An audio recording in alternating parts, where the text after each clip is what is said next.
Social psychology. Social psychology.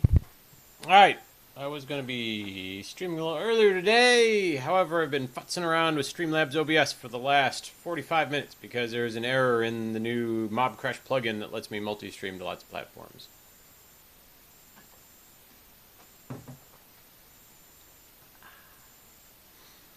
And we'll start off by checking out to actually see. Oh, I bet he even sent the wrong thing to Twitch followers. Oh no. Looks like it's right. Here, let's see if it actually is playing audio. Bah. Social psychology. Alright, Twitch is good.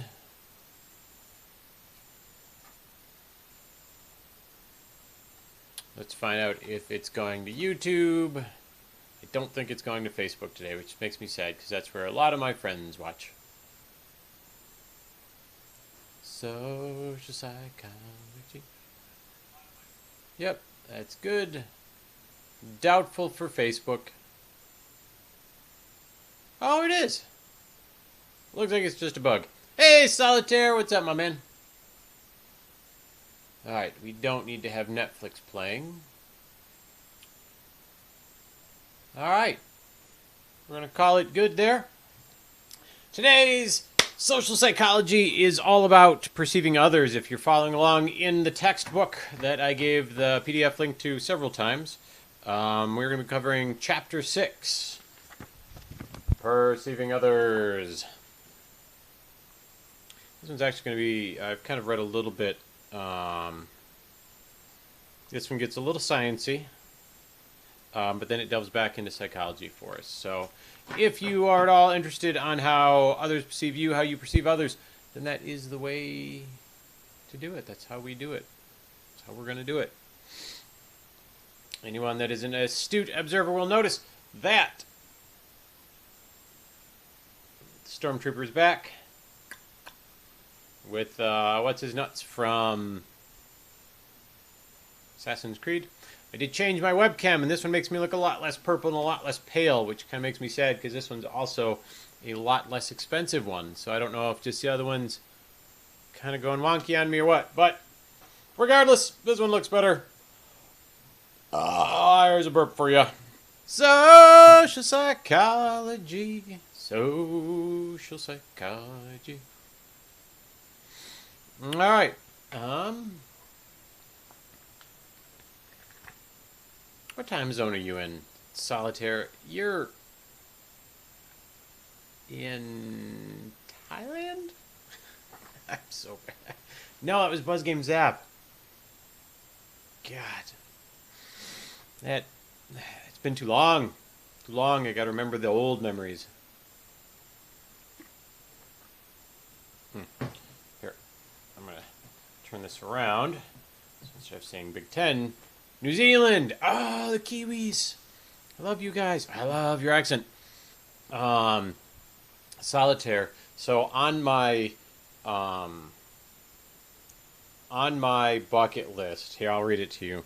You'll like this. Is we just warm up and see if anybody else filters in.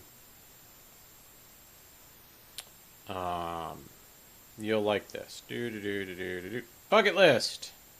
Have quite a few already checked off, but we'll give you an idea. Skydive.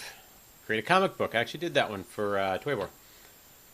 Ride motorcycle across the ocean to Hawaii. I was going to weld pontoons onto the frame of the motorcycle and be the first person to ride it across the ocean from, wherever, Texas to Hawaii or California. Wherever I can get to the ocean. I really have to go around. Not the point. Punch a lion. Eat a ghost pepper. Visit Germany. Visit Scotland. Ride in a hot air balloon. Have a sexy Australian or New Zealand woman read me dirty poetry. I love that accent so much. also would work. I would allow Irish and Scottish. However, I have in the list, and I didn't want to double up, kiss a red-headed Irish woman. Just because that accent, it just drives me wild. I just love it, love it, love it, love it, love it, love it. All right, looks like it's you and me, Solitaire. You know what? I'll send a tweet out too. I don't know if it auto-twatted for me.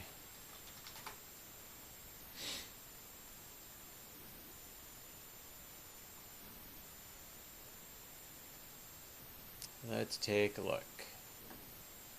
Oh, you do remember that? Yeah, I bet I brought it up before.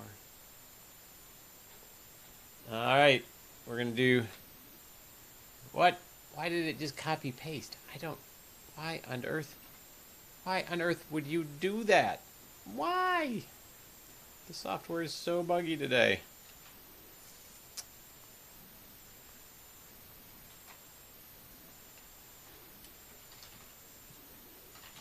Come chat with me.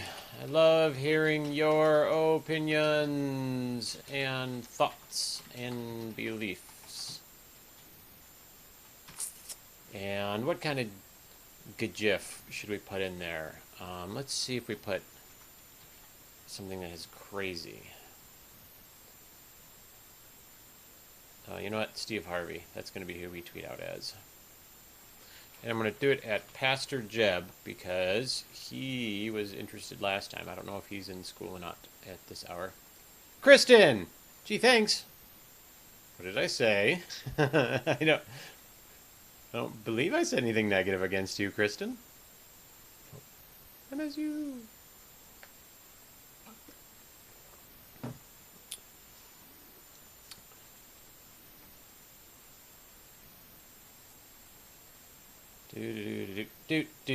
Oh, I've lost 3 followers. Oh, I didn't see you were there yet, Kristen. Remember, there's a lag. You know I love you. Much love. We're going to throw a heart out your way. Boop. There we go. See if I can... That's the weirdest looking heart. Nope. Hang on. Oh, I'm just mind-bogglingly bad.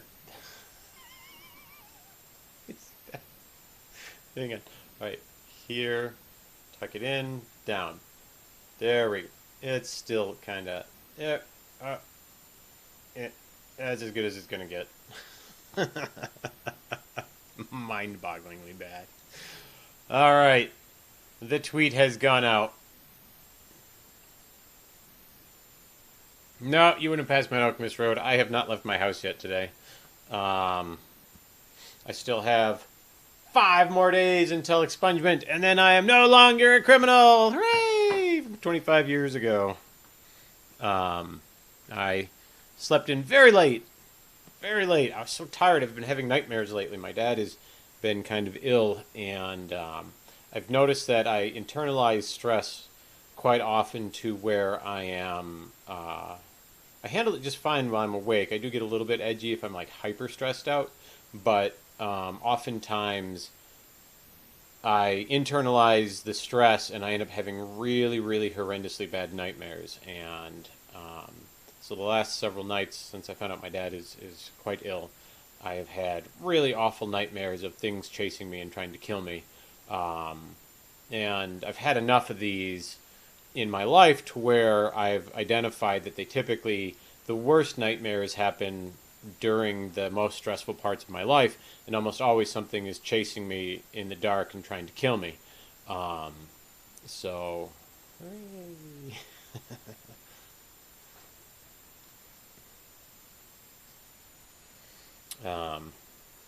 yeah, actually, I'm a little interested in the psychology of dreams.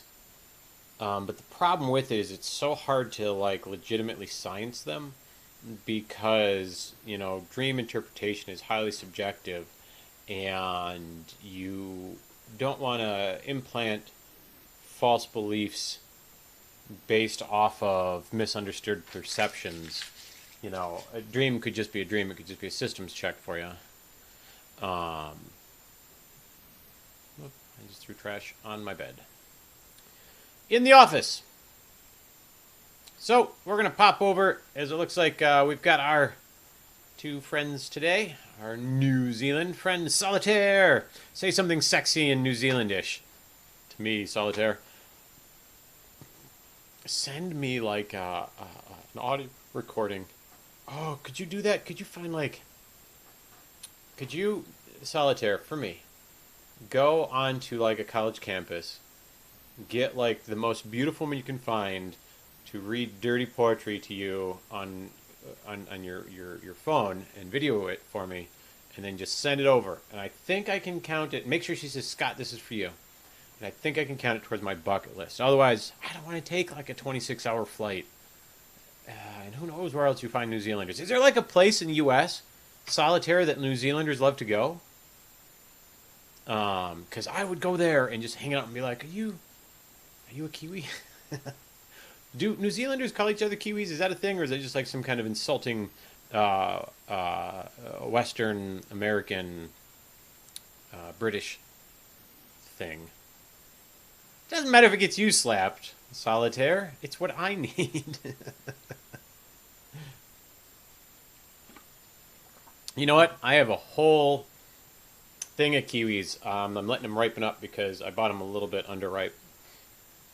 So... Oh, man, this... I love the intros to Psychology Days. You know what? I love the intros just to talking to anybody days, because I love talking to you guys. Ooh, Danny Trejo just tweeted something out. Or maybe not just, but...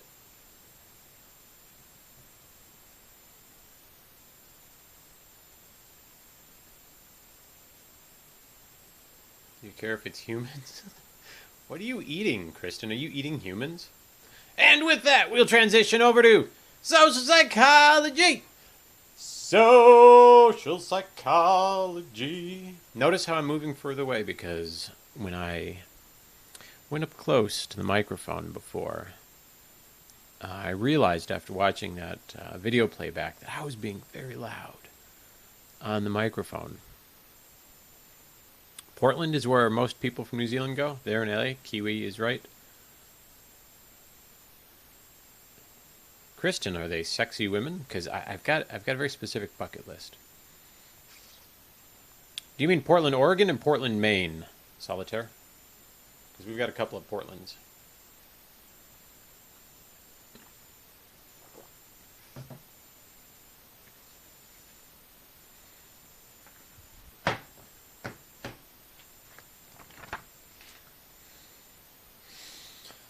Oh, let's see if I can get a little bit more sunshine in today. There we go. There we go. I'm a little greenish, you can see, but it's the reflection from the green screen. I actually need to move it a little further back, I think, so that way I'm not catching that reflection off of it. Oregon! Damn it! Kiwis are always so far away from me. Alright, Kristen. That is your goal in life now. You need to get me to meet your well, are they women? Because I know I didn't say it, but I implied. I need a sexy female Kiwi to read me poetry. I've gone a little far afield today. Although maybe this works for perceiving others. Damn it! They're all men. No good, Kristen. Make them have a sister. All right, here we go. Buckle up, friends and family and yahoos. It is time to psychology the heck out of this. Bum, bum, ba, da, bum, bum, ba, da, da, da. So I just hyped myself up because we're going to read a bunch. Chapter 6, Perceiving Others. They always at the beginning of the chapters give examples. Shoot. I just rehung my green screen. What about a wife? Yeah, she counts. I'm not gonna hit on his wife, but as long as she's sexy, then it counts. I should have hung that further back. Reduce that bounce. Oh well, hindsight, 2020. All right.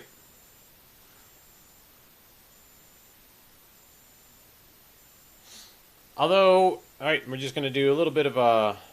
You guys can listen to me read for a moment as we go through the examples. Although the U.S. Transportation Security Administration makes use of thorough luggage searches and full-body scanners, you might wonder why the agency does not attempt to observe the behaviors of waiting passengers, as the corresponding agency in Israel does. The rationale behind profiling the behavior of passengers is that it is better to detect terrorists who are planning to attack than to attempt to detect the weapons themselves. Remember, the September 11th hijackers were armed only with box cutters. The U.S. Screening Passengers by Observation Techniques program was designed to do just that. The program has deployed about 3,000 behavior detection officers in 161 airports to look for people displaying suspicious behaviors. Man, that just seems like a can of worms there. What exactly is suspicious? I think all of you yahoos are kind of suspicious because you don't behave and act like me. See that can of worms? The officers normally work in pairs, observing passengers' behavior as they wait in the security line. On average, the officers have less than a minute to assess whether passengers in line could have malicious intent. One major flaw of the program is the difficulty in quickly determining who is likely to be a terrorist. From late May 2004 through August 2008, the agents observed about 2 billion passengers. That's a lot of people. Out of the 2 billion, 151,000, almost 152,000, were sent to secondary screening because of a spot referral. From those, 14,000 were chosen for more intense scrutiny. In the end, law enforcement officials arrested only 1,000 referred passengers. You could do it, Alan? I don't know if I trust your judgment, as you think everybody's kind of an asshole. That guy! It's that guy! It's that guy! And you live in Texas now. Doesn't that make you a racist by default? Oh, I'm sorry. That was bad. Furthermore, according to a recent report, during the same time period, at least 16 alleged terrorists were said to have traveled out of a spot airport on at least 23 different occasions without being pulled out of line for inspection. So I guess if you knew this ahead of time, you could practice acting normal. $385 million in TSA programs failed to detect the terrorists.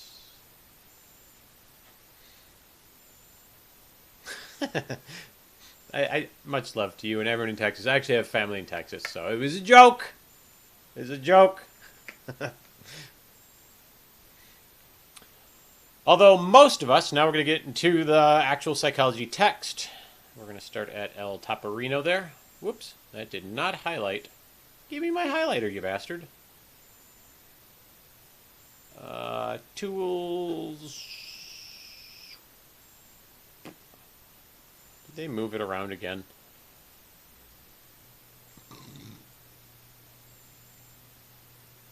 Does anybody see the highlighter? It feels like I'm missing it. No, I don't want to redact. No. Alright, you know what? Screw that. That can go away.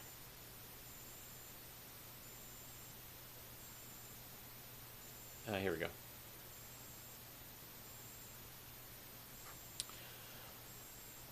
Can I get rid of that? Yeah, okay. Although most of us do not need, sorry about that, to attempt to detect who is or is not likely to be a terrorist, Alan. We all see and meet new people every day, and we make countless decisions on how to react to them. Some of these people are not particularly significant to us. The unknown pedestrians we pass on the sidewalk or the checkout clerk at the grocery. In these cases, our interactions might be on a fairly superficial level. We might just engage in a quick transaction, nodding our head in passing, exchanging pleasantries, or accomplish some relative limited task with the person before we move on. Interactions like these are going to involve mostly spontaneous processing on our part and therefore may be subject to some errors and biases.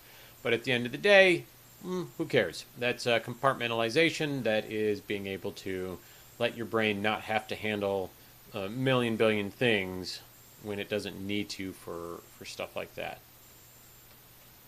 On the other hand, there are people whom we cannot or do not wish to ignore. Our family, friends, bosses, and teachers, for example. We might wonder whether the attractive person at the movies is a current partner. Ooh la la! Or whether our new social psychology professor, not me, is going to be an easy or hard grader. We might suspect that our boss or our best friend is angry at us and wonder if we did something wrong and how we might rectify the situation. In these cases, we are more thoughtful. These individuals have meaning for us because they are essential in helping us meet the important goals of protecting the self and relating to others.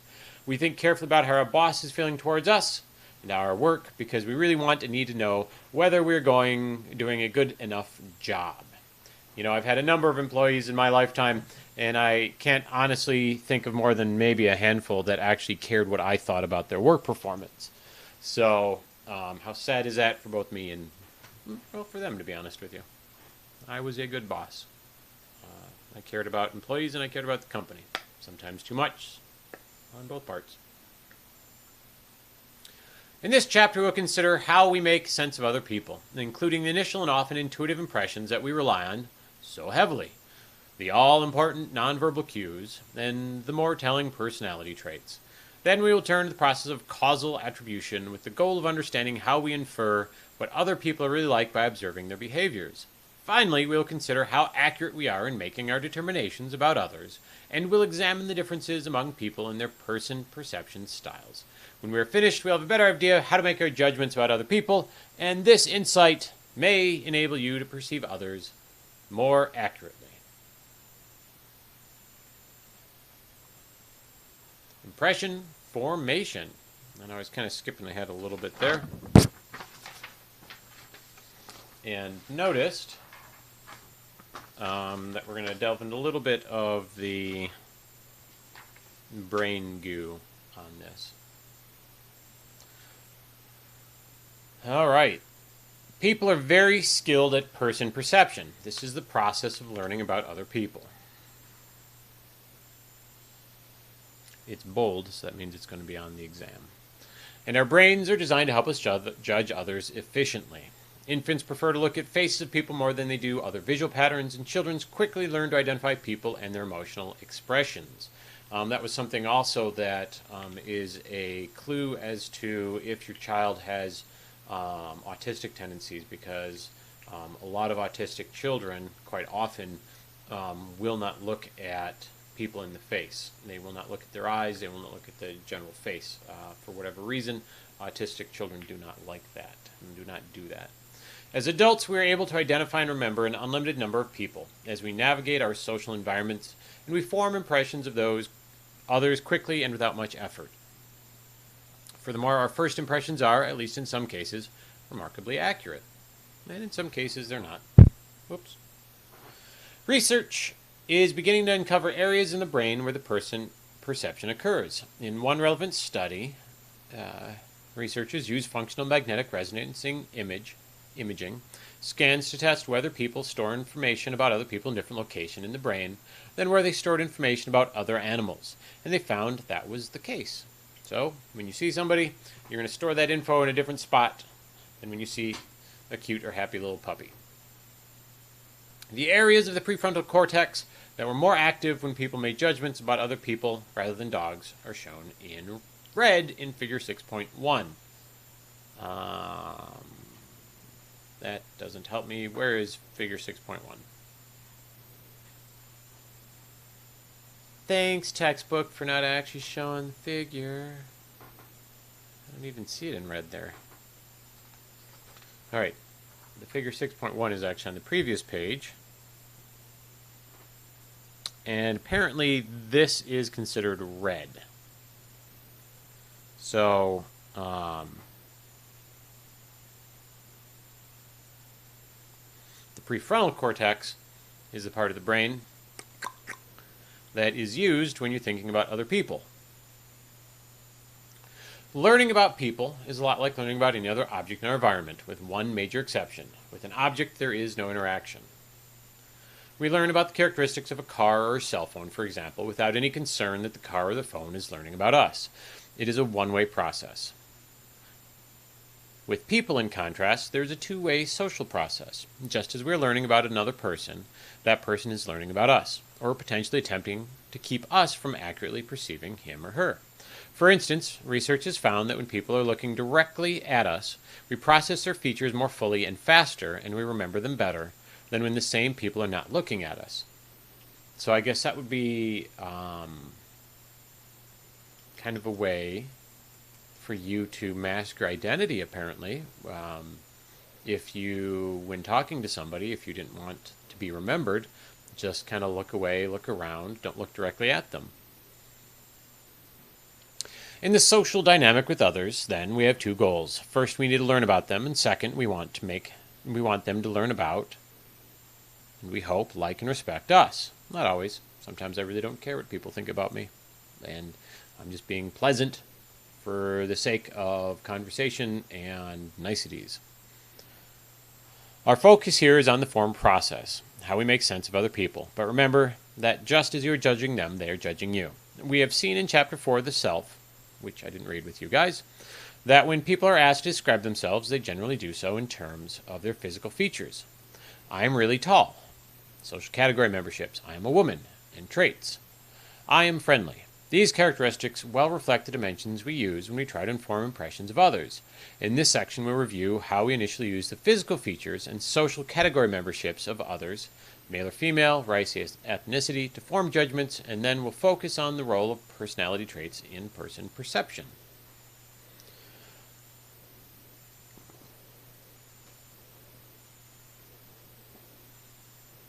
Forming impressions from thin slices.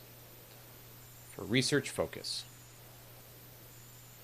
I only ever saw anger management once. I didn't think it was all that clever. So I wouldn't honestly remember that well, Kristen. It was about 2 years ago that I saw it.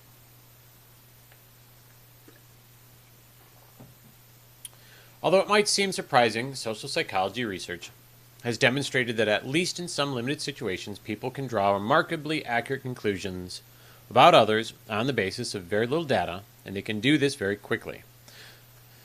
Researchers made videotapes of 6 female and 7 male graduates while they were teaching an undergraduate course. This course covered diverse areas of the college curriculum, including humanities, social sciences, and natural sciences. For each instructor, 3 10-second video clips were taken in 10 seconds from the first 10 minutes of class, 10 seconds from the middle of the class, and 10 seconds from the last 10 minutes of class. 9 female undergraduates were asked to rate the 39 clips of the instructors individually on 15 dimensions, including optimistic, confident, active, enthusiastic, dominant, likable, warm, competent, and supportive. The researchers then compared the ratings of the instructors made by the participants who had seen the instructors for only 30 seconds with the ratings of the same instructors that had been made by actual students who had spent a whole semester with the instructors, and who had rated them at the end of the semester on dimensions such as the quality of the course section and the section's leader performance. The researchers used the Pearson correlation coefficient to make the comparison. +1 or -1 are stronger correlations. As you can see in the following table, the ratings of the participants and the ratings of the students were highly positively correlated.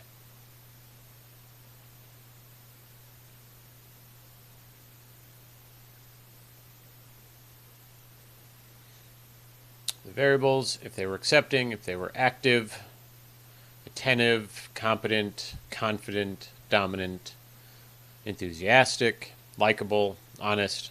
The likability is actually pretty high. Optimistic. In the finding, we can make accurate judgments about other people in only 30 seconds surprises you. So what they're saying here is there's a high correlation between the people that experience the whole semester with the teachers versus the people that only got to watch the clips. Whereas assuming that the people with the entire semester of being in the class would have had a more accurate perception of the person than the people that only saw a total of 90 seconds of the person. And it looked like there's a high correlation between people that spent the whole semester believing the teachers had the same traits as the people who only saw them for that 90 seconds. A couple pages behind. Sorry. In the finding, we can make accurate judgments about other people in only 30 seconds surprises you, then perhaps you will be even more surprised to learn that we do not even need that much time. Researchers found that even a tenth of a second, just that glance.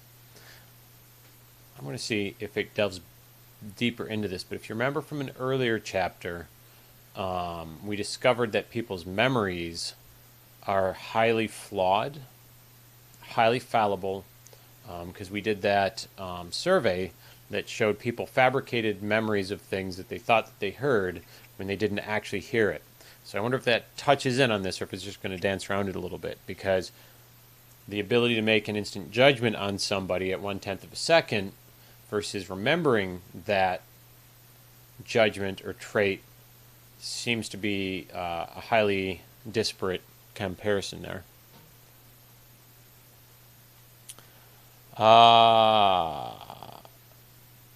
Researchers found that even a tenth of a second was enough to make judgments that correlated highly with the same judgments made by other people who were given several minutes to make the judgments.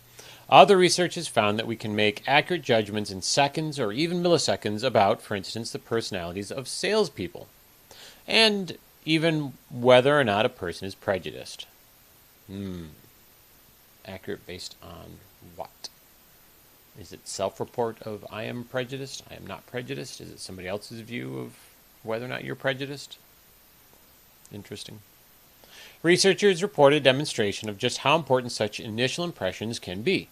The researchers showed participants pairs of political candidates who had run against each other in previous elections for the U.S. Senate and House of Reps. Participants saw only the faces of the candidates. You judge everyone. We all judge everyone. But just how accurate is it is the question. Based off of your judgments of them, based off of their perceptions of themselves.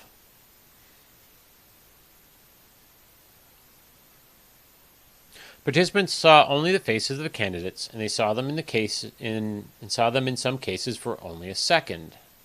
87%. Their task was to judge which person in each pair was the most competent.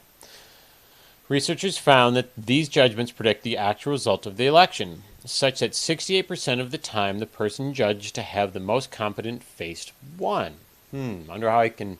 Should I send a picture of my face? Do I have a competent-looking face? Should I send that in with my PhD application? Accept me into your college because I look competent, not because I am. That's terrifying. Wait, did anybody actually think Trump looked competent? Interesting.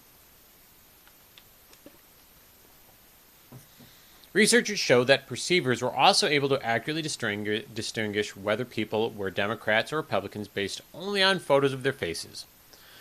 Republicans only of my 1990s headshots? Oh, Kristen, you're so sweet. Although that dude does look significantly younger than I, so they might be surprised. Republicans were perceived as more powerful than Democrats, and Democrats were perceived as warmer than Republicans.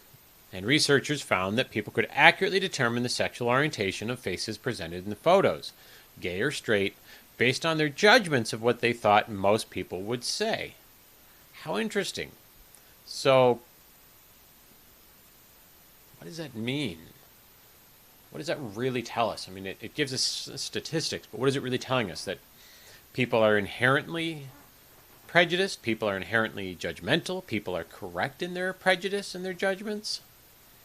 If I say you look gay, and I'm right 70% of the time, does that mean that there's some kind of overarching perception of homosexual people, that they look a different way? Taken together, these data confirm that we can form a wide variety of initial impressions of others quickly and, at least in some cases, quite accurately. Of course, in these situations, unlike those faced by airport security guards, the people who were being observed were not trying to hide their personalities from observers. Very true. Nonverbal behavior. One way that participants in the studies were just described may have been able to form such accurate impressions of instructors on the basis of such little information was by viewing their nonverbal behavior. Oops. It's bolded, so. Nonverbal behavior is any type of communication that does not include speaking, including facial expressions, body language, touching, voice patterns, and interpersonal distance. I'm a close talker. I'm going to talk closely to all of you people. Look at me. It's nonverbal behavior. I'm going to speak very deeply. I'm going to be very far away. Nonverbal behavior. Give me my space, people. Nonverbal behaviors are used to reinforce spoken words, but also include such things as interpersonal distance, how far away they stand, tone of voice, eye gaze, hand gestures, and body positions. As cliched as it sounds, it is very easy to see when people cross their arms. It is a good clue that they are growing bored of the conversation, do not accept your position of the conversation, or want to get out of the conversation. And I have noticed, because I've done a lot of business networking, that a lot of times people that really want to get out of the conversation will turn and face away, even though they'll kind of keep their face towards you. They subconsciously face their bodies away. And I did a little bit of research when years ago, because I had first read that women that are interested in you will oftentimes point their feet in your direction. And I didn't know if it was super cliche, but I had kind of kept an eye on it over the years as I was dating, the last 5 years, and it did seem to hold relatively true.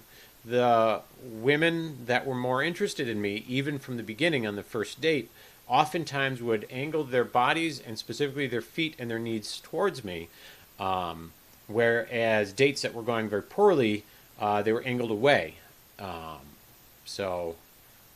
Those nonverbal behaviors, those nonverbal cues. I have to assume that for Alan, everybody's always facing away because Alan French is just a horrendous person to talk to. Just seeing if he's still listening. He's actually quite pleasant.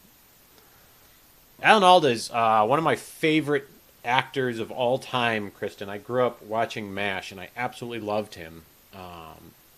And I have listened to a couple of his podcasts, not recently. And I would, I really should. So, what is this? You can go ahead and psychoanalyze me on this. It's not terribly difficult to guess why. I have not watched his podcast recently because it makes me sad. Because in my head, as the only times I've ever seen him were from the show MASH, where he's in his, early 30s. When he was in his early 30s, and now seeing him be in his, late 80s, it kind of feels like it's taking away some of my childhood and some of my happy memories. And I know that's not fair to him. Everybody ages, and he has aged well, and he's a very smart person. But for me, it just kind of feels like part of my childhood has disappeared in seeing him having become so old. And it's also why I don't like pictures of me when I was a kid, because it just feels like I've gotten so terribly old, comparatively speaking. And Alan, I'm not making eye jokes anymore for you. I've decided I'm going to up my joke game, and I'm going to have to do stuff that's far more clever, because it's just very low-hanging fruit. Alan, by the way, only has one eye. He actually had his eye shot out by a pellet gun. So those Christmas story movies are correct. You will shoot your eye out. He's on my bucket list of people to meet too. I just don't know how or when that would ever be possible. So if you're talking to Alan Alda, tell him his number one fan, Scott Reschke, would love to take him out for lunch. And heck, I'd even fly out to LA or wherever the hell he lives to go have lunch with that man. He's just brilliant. He does book tours. I'll check into it. All right, but I digress. The importance of body movement has been demonstrated in studies in which people are viewed in point light displays in dark rooms with only small lights at their joints. Research has found that observers are... I skipped. Sorry. The ability to decode nonverbal behavior is learned early, even before the development of language. We tend to like people with pleasant tones of voice and open postures, who stand in appropriate distance from us and who look at and touch us for the right amount of time. No creepy hover hand. Gotta actually touch. I'm gonna hover hand myself. Ooh. Touch. Ooh. Not too much or too little. Too little. That hover hand with photos. If you go to a convention, touch the celebrity. And of course, behavior matters.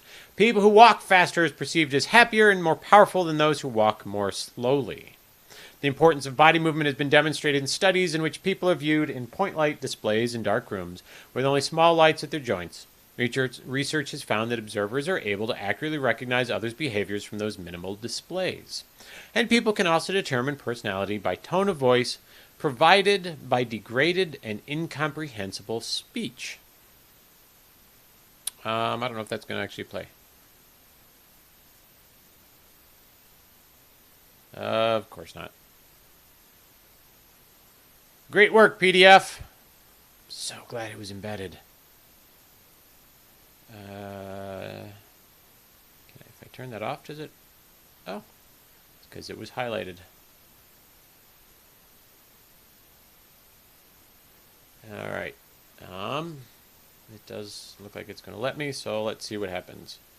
Oh my god, is it really just a JPEG? That makes me so sad. They embedded... Tech people of the world, remember this. This textbook was written by PhDs, and they embedded a JPEG, a screenshot of a JPEG of a QuickTime video. Oh, it hurts. Hey, Zeb! Just saw you pop up on the universal chat there. Hello, Pastor Jeb. Yeah, you're not too late. We actually just started not too long ago. It's only been about 40 minutes, and I BS'd for the first 25, 30 minutes. So, happy to have you. You keep cleaning.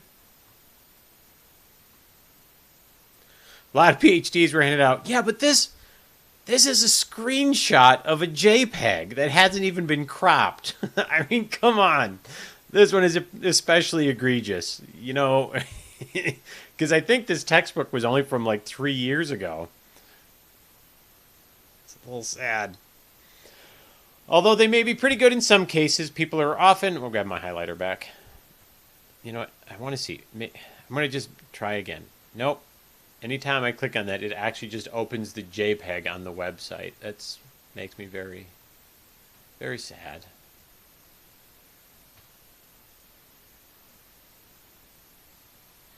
I'm not still in BS mode, Alan, although I can see why you would think that, as I tend to layer a nice coat of BS over everything that I do.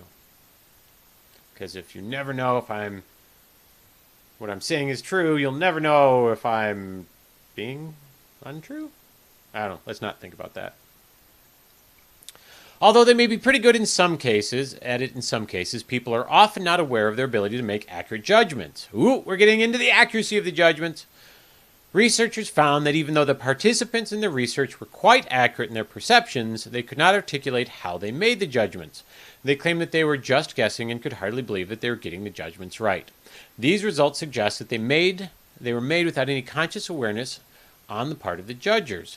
Furthermore, the participants' judgments of their own accuracy were not generally correlated with their actual accurate judgments.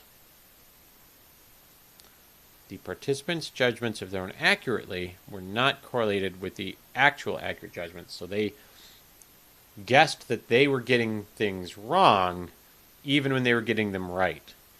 Some like cognitive dissonance there. Why is that picture in there? Oh, nonverbal cues. Oh, let's see. What are we going to guess? We're going to play audience participation time. So in this one, pretty easy. This of the dude going shrugging, saying, "Yeah, I don't know. He doesn't know what he's doing or thinking or talking about." Let's go over to this one now. Dude kissing woman. And we're going to zoom in a little bit on that. Dude kissing woman. So let's take a look at these. Let's see what perceptions. She's like, this date can't end fast enough. You know, I get that same feeling. Dodged a good night kiss, but the thing is, there's a little bit of smile up in her eyes as well. Like she's not grimacing, she's just looking away. So, and I keep moving the hand over there, but it shows me the URL. It does look like he's sucking on her cheek. He might be just being goofy there. Is she unhappy? Is she happy to have her boyfriend just being goofy? Is she trying to get out of the date? That's often how I kiss Zeb. I just go in for the I'm a ladies' man. I don't get out of her that she's upset with that. Because I don't really see the grimace. I feel like she's happy. They're having a funny time. He looks like he was laughing before he did that. So I get a little bit different take on it of two people just joking around. But I can definitely see where you're coming from. Holding hands. All. Got their fingers wrapped around each other. Wedding band. I'd say from that probably two happily married people because they've got their fingers intertwined.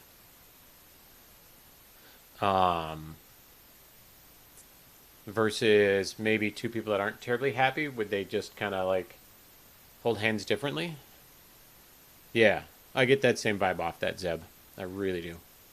That doesn't, because like I've, think about times when you've held hands with somebody that really didn't want to. Like your wife is pissed off at you or your husband, you still want to hold their hand, but you're kind of protesting a little bit. And I've done that before, where I didn't really want to touch the other person, but I felt guilty for not holding their hand. But intertwining fingers is nice. All right, we're going to zoom back out.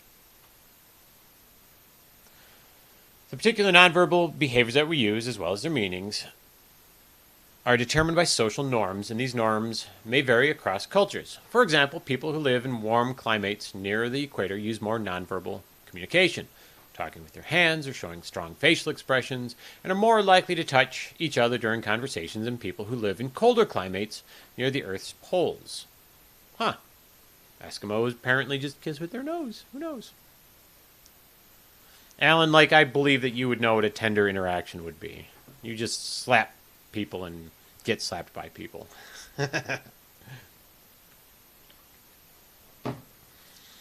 It's not true. And the appropriate amount of personal space to keep between ourselves and others also varies across cultures. In some cultures, for instance, South American countries, it is appropriate to stand very close to another person while talking to him or her. In other cultures, for example, the United States and Europe, more interpersonal space is a norm. The appropriate amount of eye contact with others is also determined by culture. In Latin America, it is appropriate to lock eyes with another person, whereas in Japan, people generally try to avoid eye contact. Kristen, seems backwards. I don't know. Maybe they don't touch each other where it's colder because you can't physically feel the other person. If it's super cold, you've got gloves on, you've got hats, scarves, headgear. Maybe your brain just assumes, hey, I can't really feel the other person, so I'm not going to bother just awkwardly petting their coat. Although nonverbal behaviors can be informative during the initial stages of personal perception, and I do I'm a little bit of a hugger. I've grown to be a little bit of a hugger, as a lot of the people that I have gotten to know in the last 15, 20 years have all been huggers. It's been musical people, theater people, dancers, actors, a lot of people that are very used to being very close to each other have hugged me despite my not wanting it initially. And now I find that I have definitely turned into a hugging person. I make an amusing joke that I'm not good at it.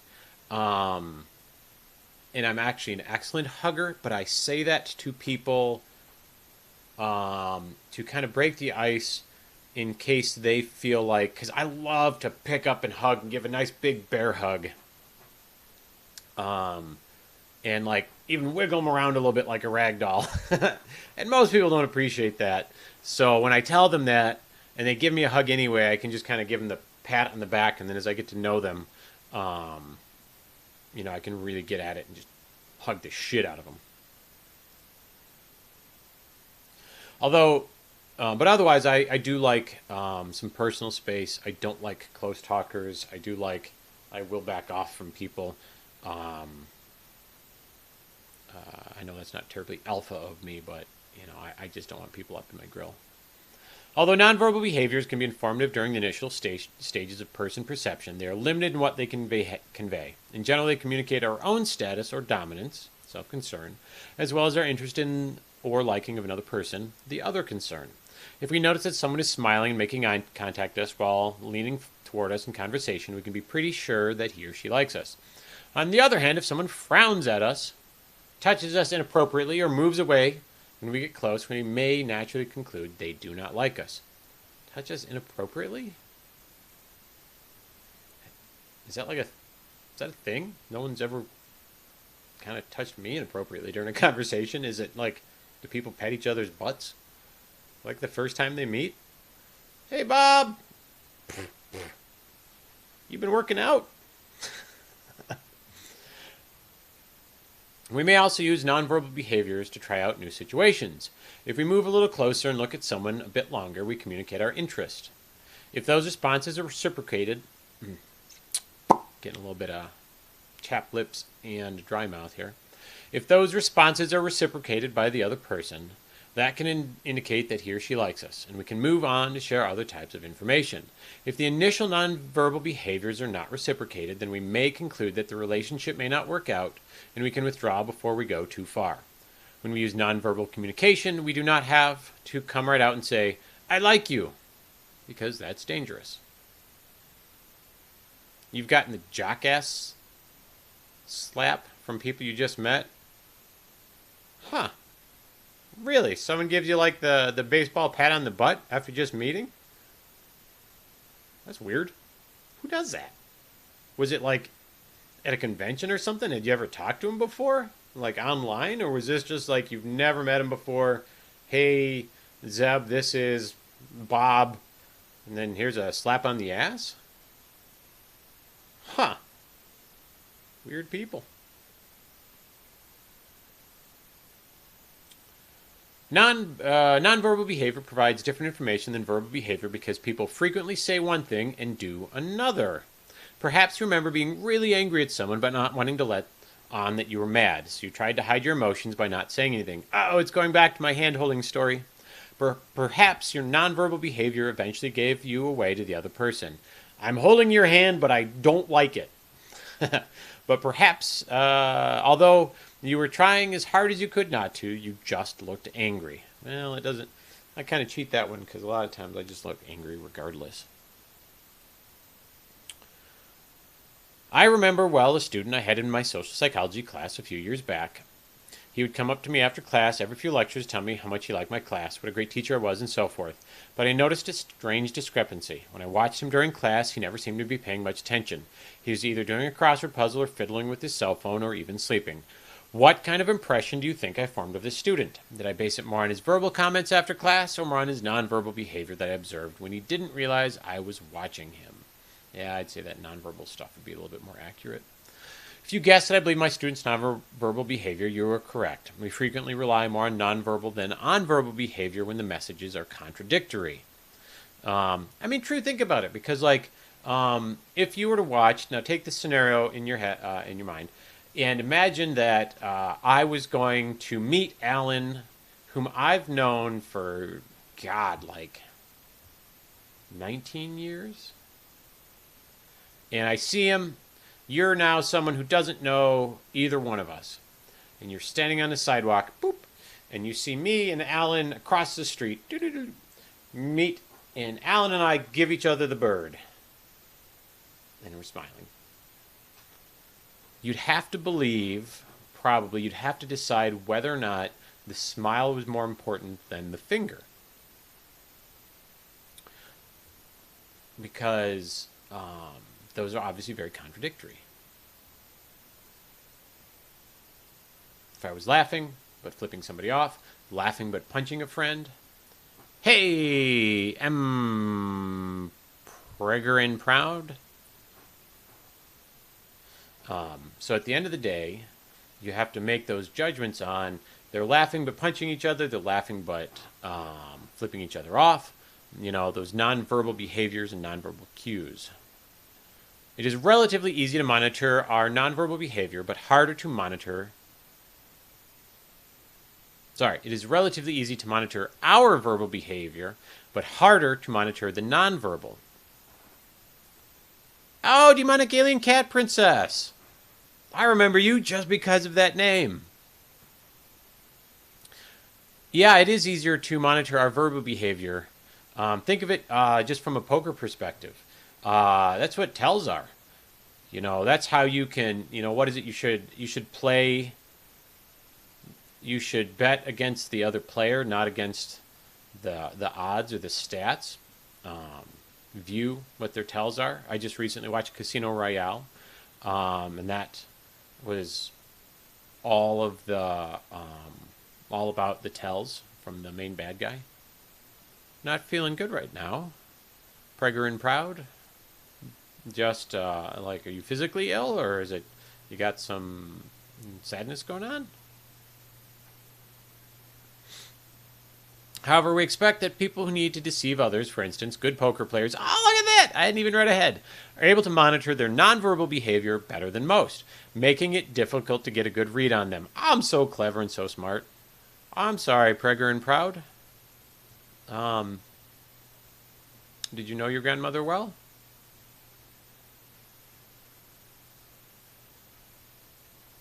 Because we use them so frequently in our social interactions, we're fluent readers of nonverbal behaviors. She raised you? That is very sad. Do you have any family you can talk to? In times like that, it really helps to be able to, you know, share consolation and comfort, get some of the grieving out. Definitely, you know, it is, although you don't want to like wallow in the sadness, it is okay to grieve. It is okay. Yeah. Spend time with them. No, oh, I'm sorry. I thought it said you were sorry.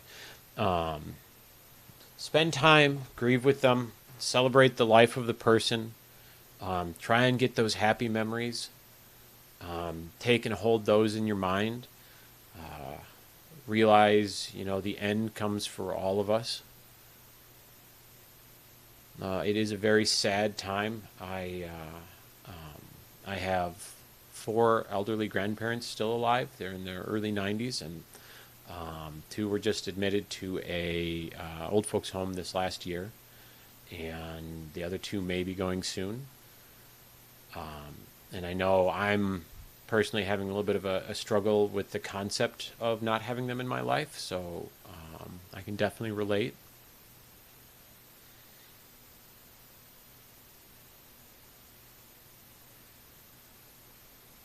Well, step-grandparents, well, that's good.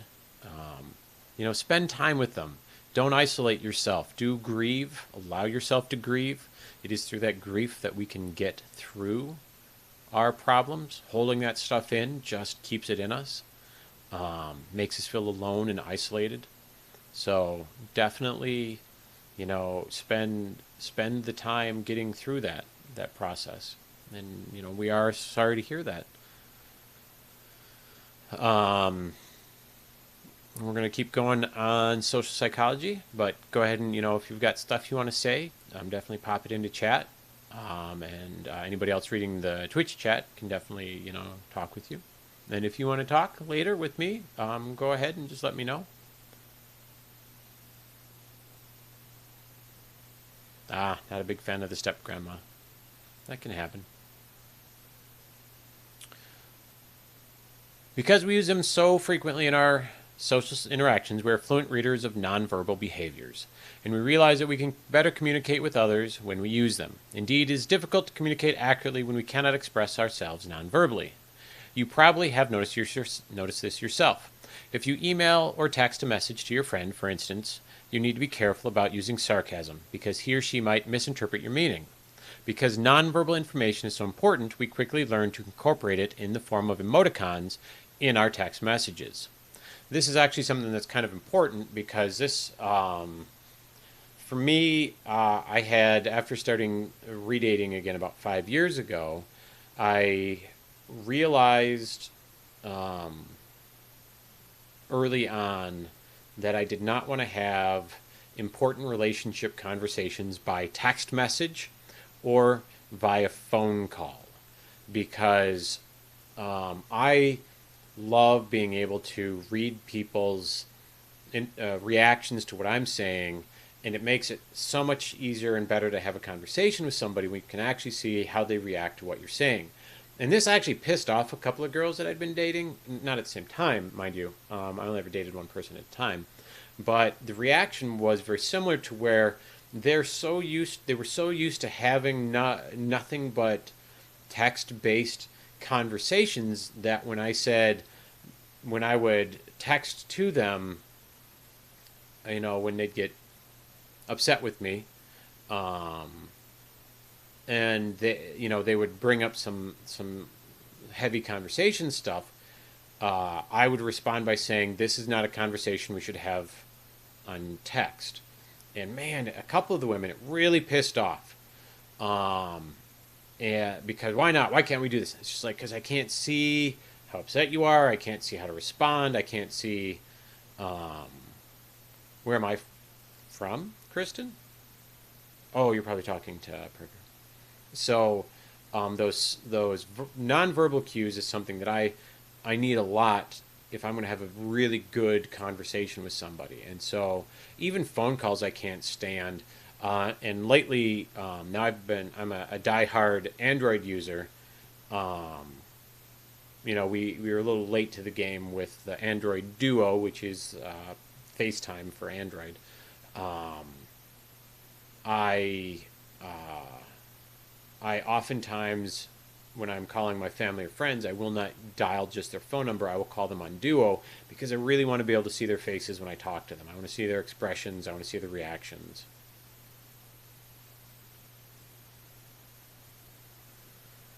I don't know, Kristen. I would argue that because it's so much harder to communicate when you don't know how someone just reacted.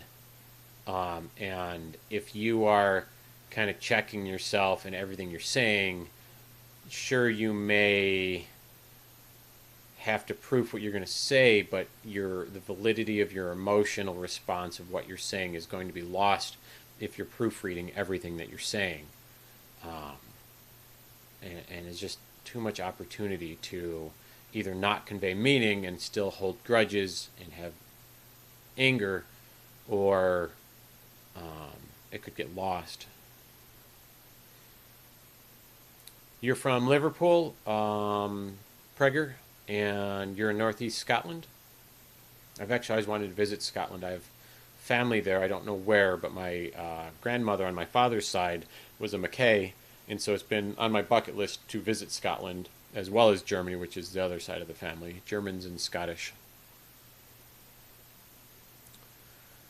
Zeb, problem with debating via text-based conversations is that what is written is perceived, translated with the tone of the reader. Excellent, and not with the intent of the writer. I think that nails it specifically, Zeb. Very insightful there. I've also had people, and I've done it too, where people jump down my throat because I took something to be humorous when they meant it to be serious, and vice versa. So I just, text is not, for me anyway, an effective form of communication.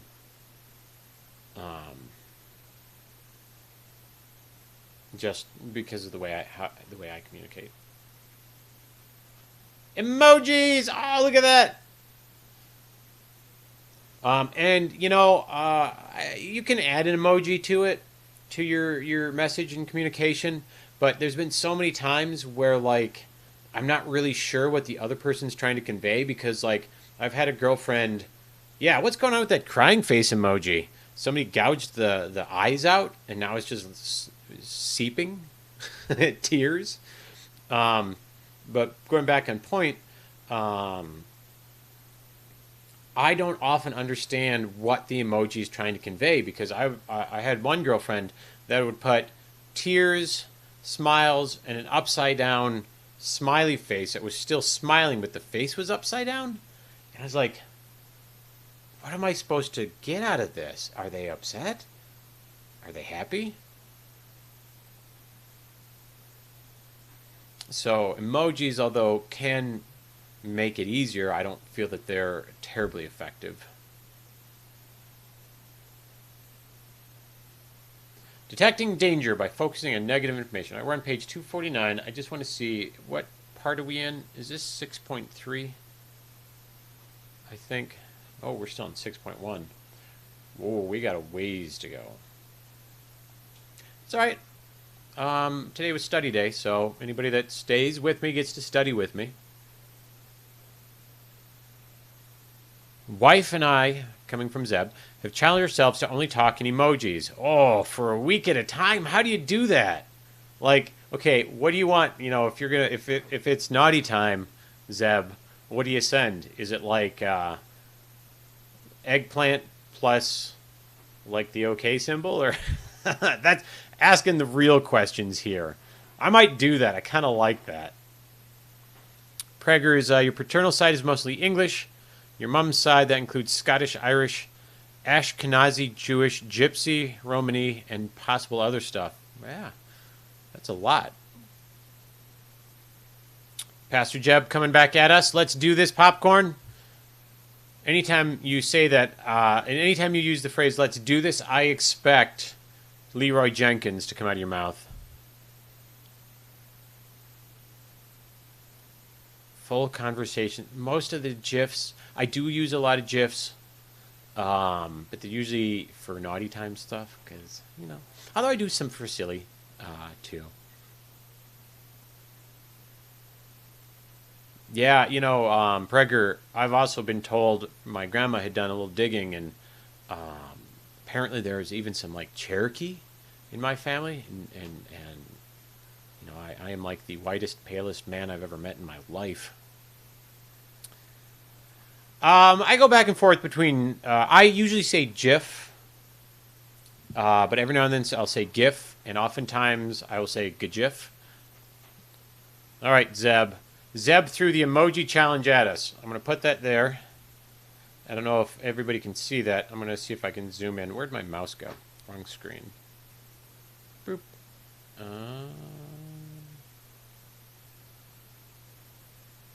going to grab this. Why isn't it letting me unlock it? Oh, because this goddamn thing. There we go. So we're going to throw Zeb's. I love Social Psychology Day. So there's Zeb's. We've got a devil face, some kind of shield, the eggplant, devil face, shield, eggplant, frowny face? Why is frowny face naughty time? That's a tongue? Oh, on iOS. Thinking face. Oh, he's doing this. I gotcha.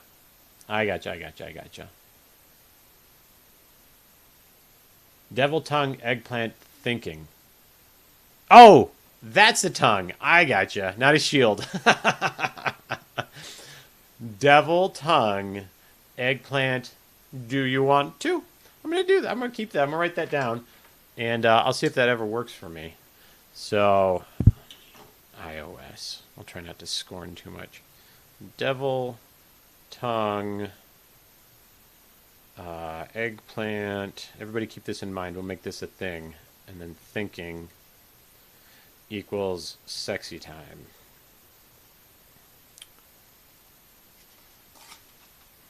I'm going to use that. See what happens. See if that gets me the naughty time.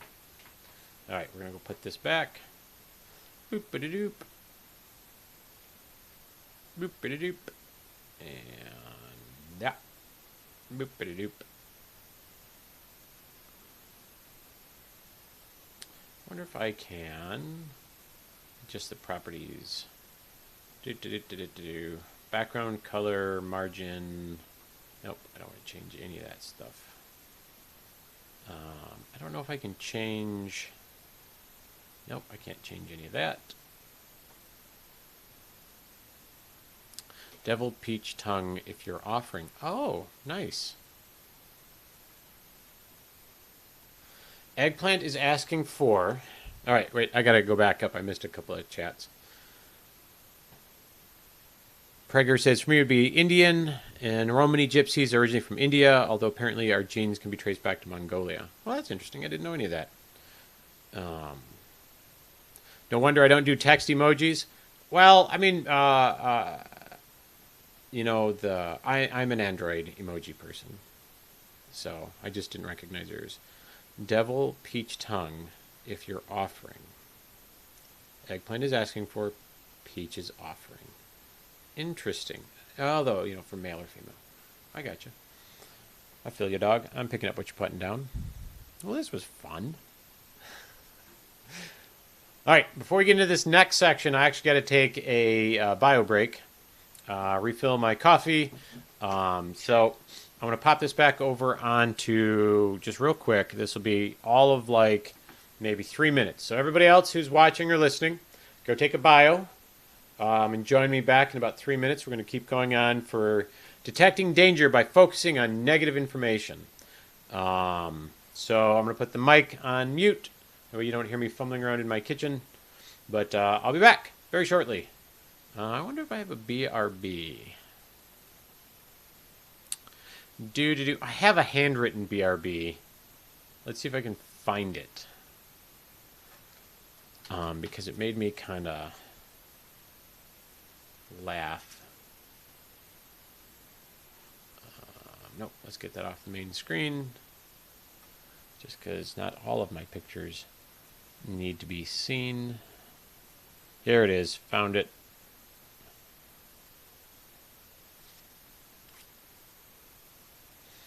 I know you guys are super envious of my handwriting, my digital handwriting there. You like that? Be right back. It's like a child had written it. We're going to put that under the camera. And we're going to lock that in place. No, the bio first, then go to the kitchen, Zeb. All right, Preggers, I see you're heading out. Alien ISO is a great game, lots of fun. I hope you, you know, like I said, get through the grief process. Remember the good of the person, and share those stories with your family, and you'll be fine. You'll get through it. So bio time. Be back in 3 minutes.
I'm back.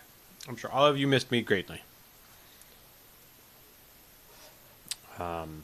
Today's lunch is lasagna. Brought to you makers of fine lasagna since lasagna time.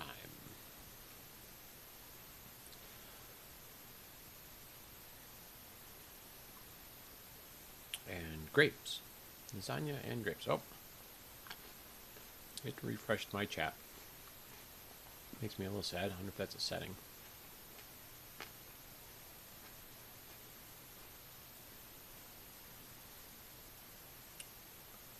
No. Don't refresh browser. Shut down source. Not visible. No, I don't want any of that. Wish I could change the transparency of that, but it does not seem to be possible. I'm going to try real quick.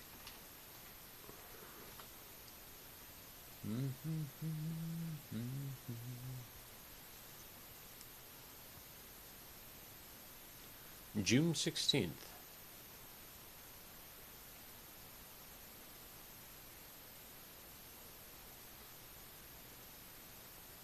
It does not appear to let me change the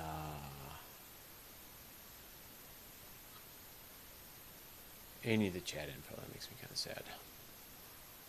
All right, let me pop my calendar up. And I'm going to put that in with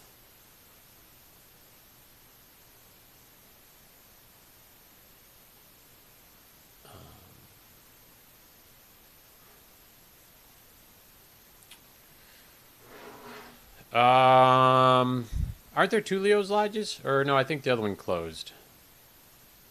So we're good. Because there was one. You talking about the one on Jolly? March, April, May, June. Yeah, Okimo's closed. Saturday. We can do Zabukio.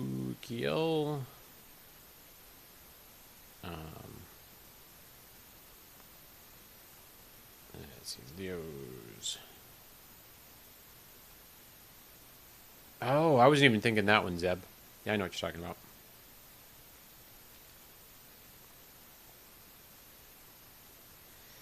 And probably not at 8 a.m. Let's see, noon. We're going to go with noon. Done. Saved. And it's a Saturday, so after I get whatever job I'm going to be having soon, boop, it should not interfere with that. All right, Zeb. You're on the calendar. I don't know if you want to invite Pastor as well, if he wants to make an 8-hour drive for that. Or, you know, whatever flight. Lasagna! You guys get to hear me. Now, time for AS.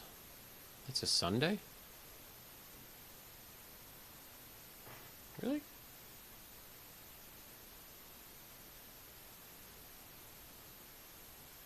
Oh, I put it as June 1st. I just picked the first day of the year. Let's try that again, shall we? 16th. Done.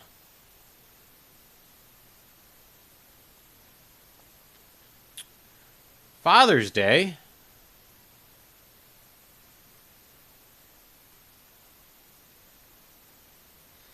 Yeah, Kristen, I used to live over on Pennsylvania. And I drive past all the time. So I know right where that one's at. I've been there for a business meeting as well. All right, it's now time for the ASMR. Which one's like, one of them's like sex, right? And the other one's like the audio sensory something. Listen to Scott eat lasagna.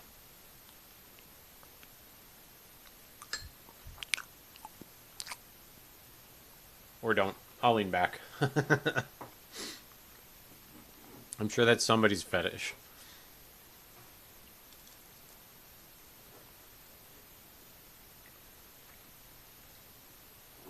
Every time a train goes by. I like that. We'll get hammered on a Sunday at noon. Aren't your boys going to want to celebrate Father's Day with you? Or are you flying back out that day, Zeb?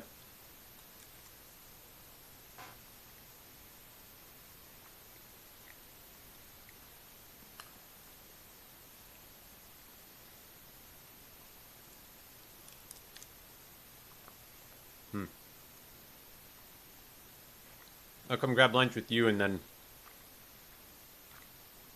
Although I might have Emma that day. I don't know what her mom's schedule is that far in advance.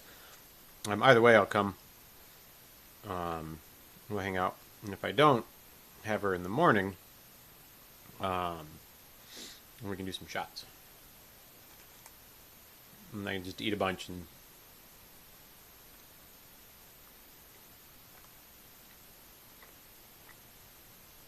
drive back to North Carolina. Ugh.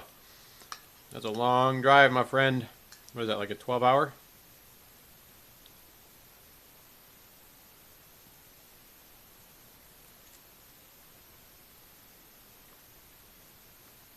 I got friends that live in, is Duke, Raleigh, Durham? Where's Duke University? They live right outside of university.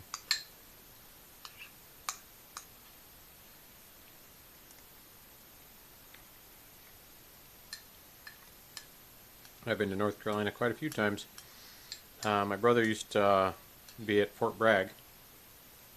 I visited him there. Actually, I'm a little disappointed my brother doesn't chime into these. He'd be a hoot. Durham, gotcha. Because my brother is like almost the opposite of me.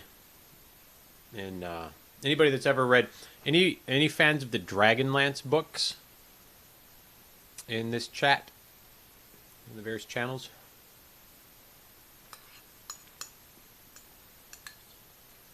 Oh, this was a really good lasagna.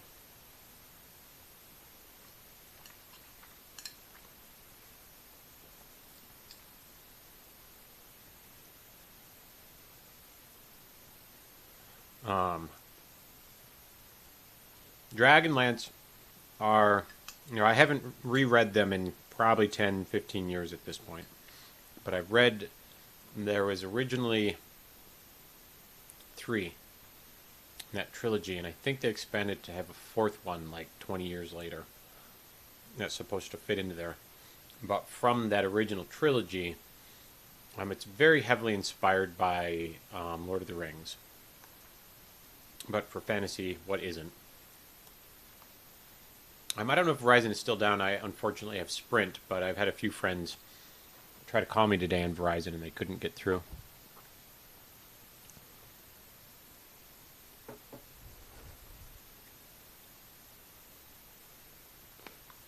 But Dragonlance is written by 2 authors, Margaret Weiss and Tracy Hickman.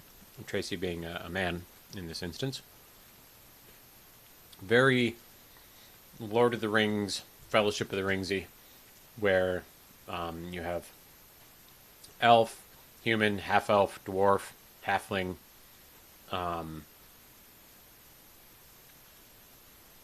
Yeah, Verizon's just apparently having an outage today. But Dragonlance is one of my favorite book series. Very compelling story. It isn't... it's very similar for Lord of the Rings, and it was written about 20, 25 years ago, in that it is an ensemble cast of mixed race heroes and villains, but very well written. And anyway, there's characters in it, Raistlin and Caraman Majir. And if you want an accurate representation of my brother versus me, it would be Raistlin and Caraman. My brother would very much be Caraman. Bigger, more easygoing, less world-weary, and I'd be Raistlin. And fun fact, I know that specifically how their names are pronounced, because I met Margaret Weiss, the author, at convention 2 years ago, and I asked her. And she was very diplomatic at first. I said, hey, I've always wondered, my friends and I always want to know, how are these names pronounced? And she gave the author's response of, oh, it's however the reader wants to hear it in their head. I said, good answer, but bullshit. How are they pronounced?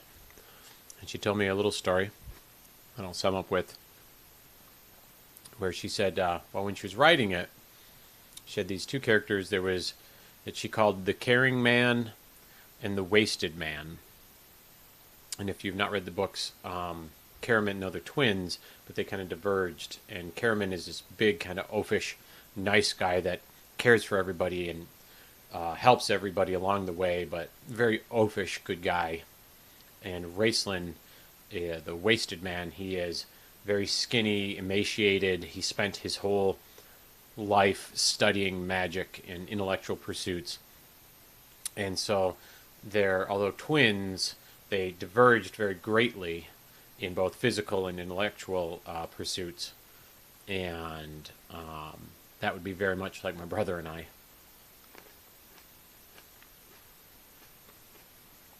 So I'd be amused to have him in stream. But anyway, so Caraman came from the caring man when she actually gave the names to the characters. And Raceland came from wasted man. And so she said she always, for herself, pronounced them Raceland and Caraman. And I always really liked that. I wonder if I can get him on stream. He just tried to embarrass me.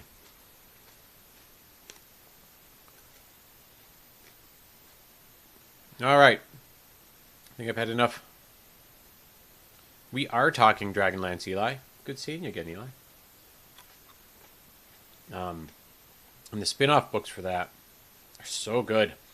So Dragonlance is where it started, and then there's got to be 60, 70 books that split off with various authors, and sometimes even the same one, that deal with the characters and their lives either before or after, how they came to be, who they came to be. So if you really want to get into the meat of a great series, read Dragonlance first, and then go and find the other ones. There's that deal with like Raceland and Raceland's nephew who goes to the Citadel of High Sorcery. Wasn't that what it was? Eli, do you remember? But highly, highly recommend that. Fantastic series. Well written. Very, very well done. Obviously borrows from Lord of the Rings, but not in terms of the scope of the adventure, more of in terms of the ensemble cast. And kind of, the universe at large. Orcs and goblins and demons and stuff. Yeah, so good. So good.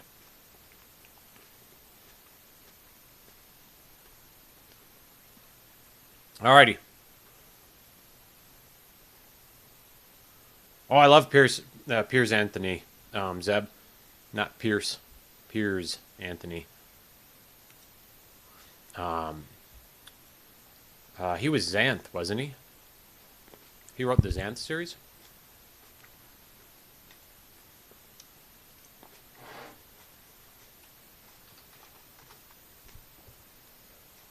Yeah, Piers. Oh my god, I've read all of those. A Spell for Chameleon was the first sci-fi fantasy series book I'd ever read. And oh my god, did I love it. And I just kept reading and reading and reading. And his ability for puns and mirth is fantastic. Yeah, pick up Dragonlance. You get sucked into it. Next thing you know, you got 40 more books on your bookshelf.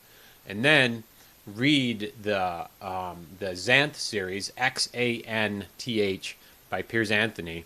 And I may check out Zeb. I haven't read anything of his in a long time.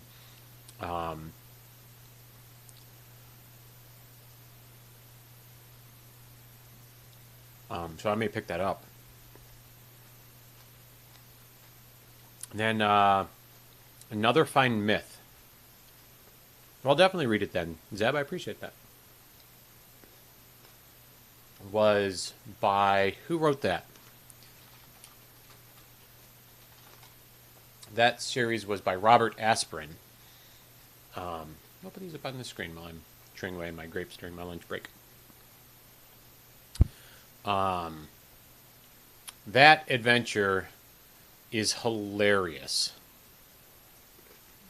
I love that book series so much. And it dabbles between serious topics.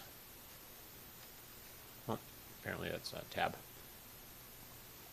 And humor and comedy and lightheartedness. On a Pale Horse. For the Piers Anthony one. I'll check it out. So any of the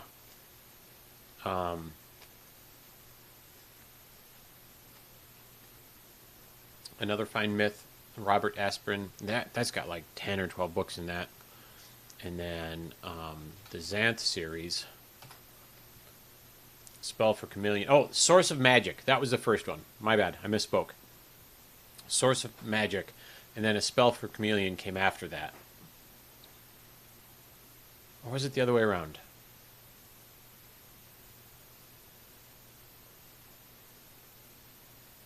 Yeah. I think A Spell for Chameleon was the first one. Either way, pick up the first book. It is fantastic. Really well written.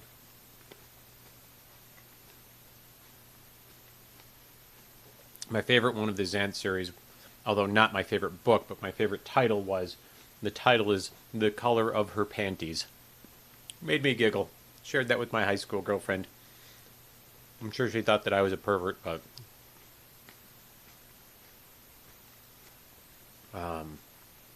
so good. So good. The idea behind the Xanth series is every character, every person has an innate, born magical ability. Maybe I don't remember if it's every character, but most.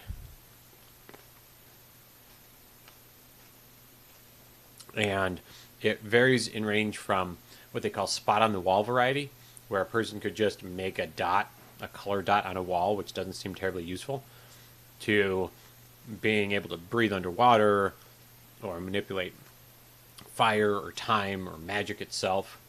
And the story plays heavily around that, and I don't really want to give too much away because there are a lot of reveals in it. But so well written. I love the crap out of those books.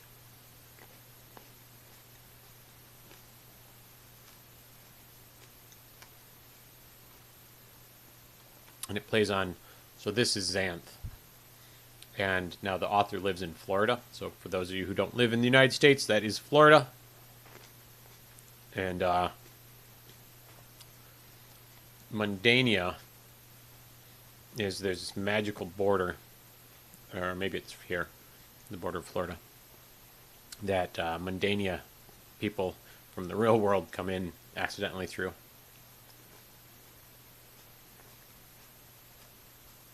Great series. If you're into fantasy fiction, can't recommend it enough.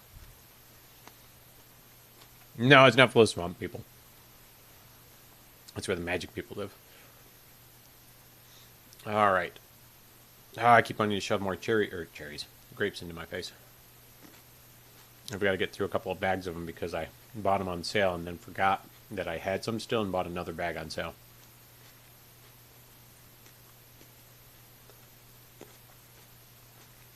Huh. Nice, Zeb. Nice. All right, go away, grapes. Nobody wants you.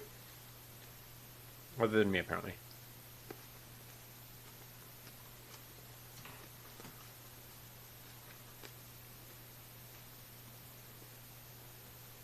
All right, let's grape for a moment.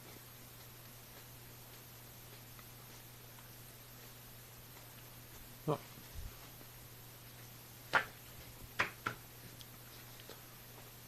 Detecting danger by focusing on negative information. Am I eating invisibility?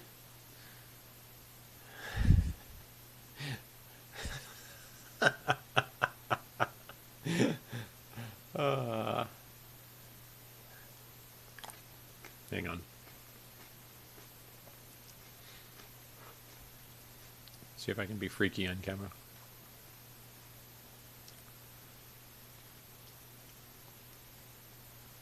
I imagine so, Eli. You know, most of the negative criticism from Dungeons and Dragons came from the 70s and 80s, where the Christian groups lobbied heavily against it because of it being about Dungeons and Dragons, which of course is very anti-Christian. And I know this because that's the time I grew up, and that's the time that I was playing it in. You know, in church we were heavily lobbied against playing it and allowing our children to play it. And using enough, my dad just kind of rolled his eyes, and we played anyway. But it teaches, you know, cognitive thinking, problem solving, group formation, group, you know, working together as a team. There's tons of great aspects for D&D in terms of teaches empathy, sort of. We had a couple people who were just kind of dicks. Okay, I know I can't see this because they're in my eyes. Oh, I guess I'll just do the one. It's like my magic grape at Murder Hobo Ways. Yarr! I'm going to look at the screen and see what we have.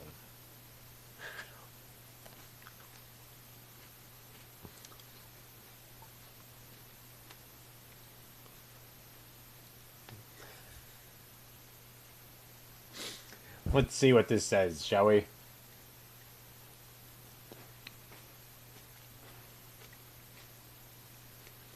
Yeah. But otherwise, it's really good at teaching a lot of group interaction. All right, here we go. Detecting danger by focusing on negative information.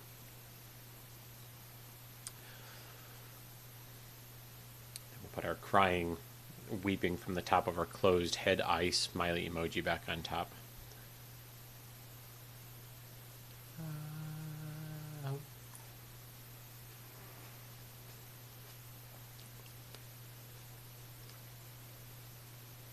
I know I said I wasn't going to eat any more grapes, but I did anyway.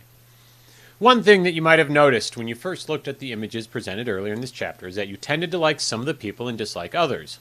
I believe that's referring to some of those images, but more specifically to these here.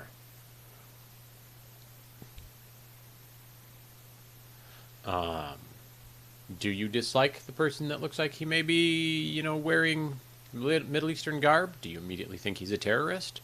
Do you dislike the cop? Do you dislike the... I can't tell the nationality of the woman. Do you identify with any of them more than others? Is she protecting her children from this man screaming? Or is this man, quite possibly, is that the father that it's supposed to be his day for custody? And she's being a raging bitch by keeping the kids away from him.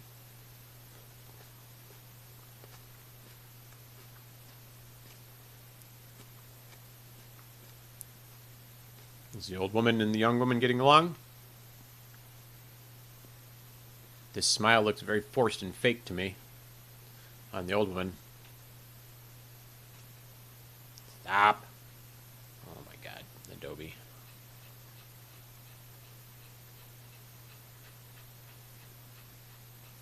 We have gotten through quite a bit. It is not surprising that you had these emotions.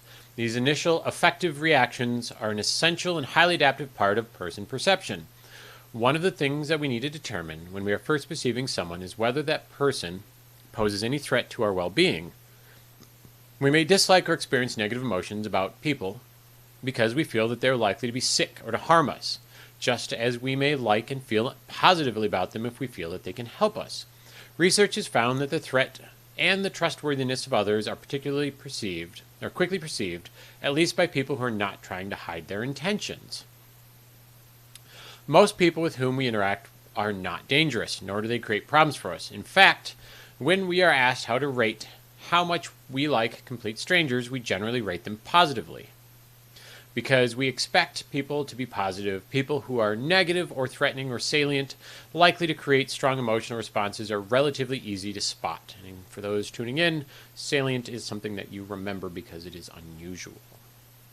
Compared with positive information, negative information about a person tends to elicit more physiological arousal, not sexual, but just change in heart rate, breathing, spidey senses. Draw greater attention and exert great impact on our judgments and impressions of the person. So negative reactions create a more salient response. Researchers had undergraduate students complete a series of trials in which they were shown, for very brief periods of time, crowds of 9 faces. On some of the trials, all the faces were happy, or all the faces were angry. On other trials, the crowd was made up of 8 happy faces and 1 angry face, or 8 angry faces and 1 happy face. For each trial, the participants were instructed to say as quickly as possible whether the crowd contained a discrepant face or not. Researchers found that the students were significantly faster at identifying the single angry face among the 8 happy faces than they were at identifying the single happy face among the 8 angry ones. And that also made significantly fewer errors in doing so. So we can find angry people faster than we can find happy people.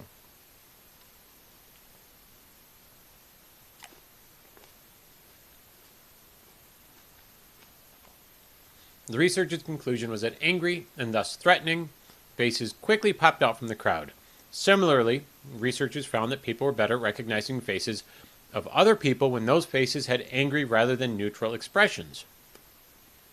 Researchers found that people could more quickly and accurately recognize negative rather than positive words as well. There's the faces. Did you quickly and easily pick them out? Why is this not zooming in? Why are you being a dick? Yeah, get that danger out. Let us know it's there and fight or flight.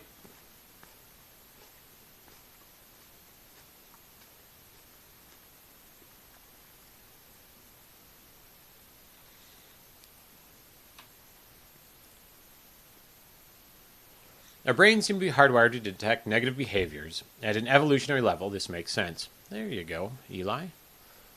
Rocking it out. It is important to tell the good guys from the bad guys and to try to avoid interacting with the latter. In one study, Tiffany Ito and her colleagues showed college students a series of positive, negative, and neutral images while their event-related brain potentials were collected. The researchers found that different parts of the brain reacted to positive and negative images and that the response to the negative images was greater overall. We respond to the negativity because we need to know what the situation is. They concluded that the negative information weighs more heavily on the brain. In sum, the results of research in person perception are clear. When we are perceiving people, negative information is simply more important than positive information. Am I in the wrong page? I am. I'm going to highlight that just because I do have an exam on this on Saturday. So when I go through, I read more specifically stuff that I'm highlighting.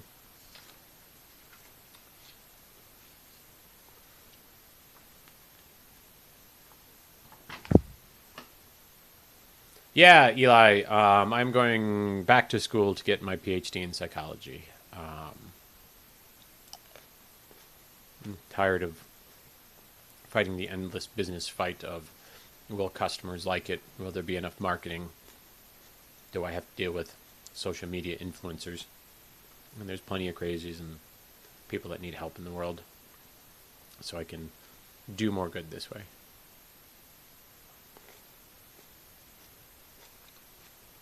I already have a bachelor's in business administration, but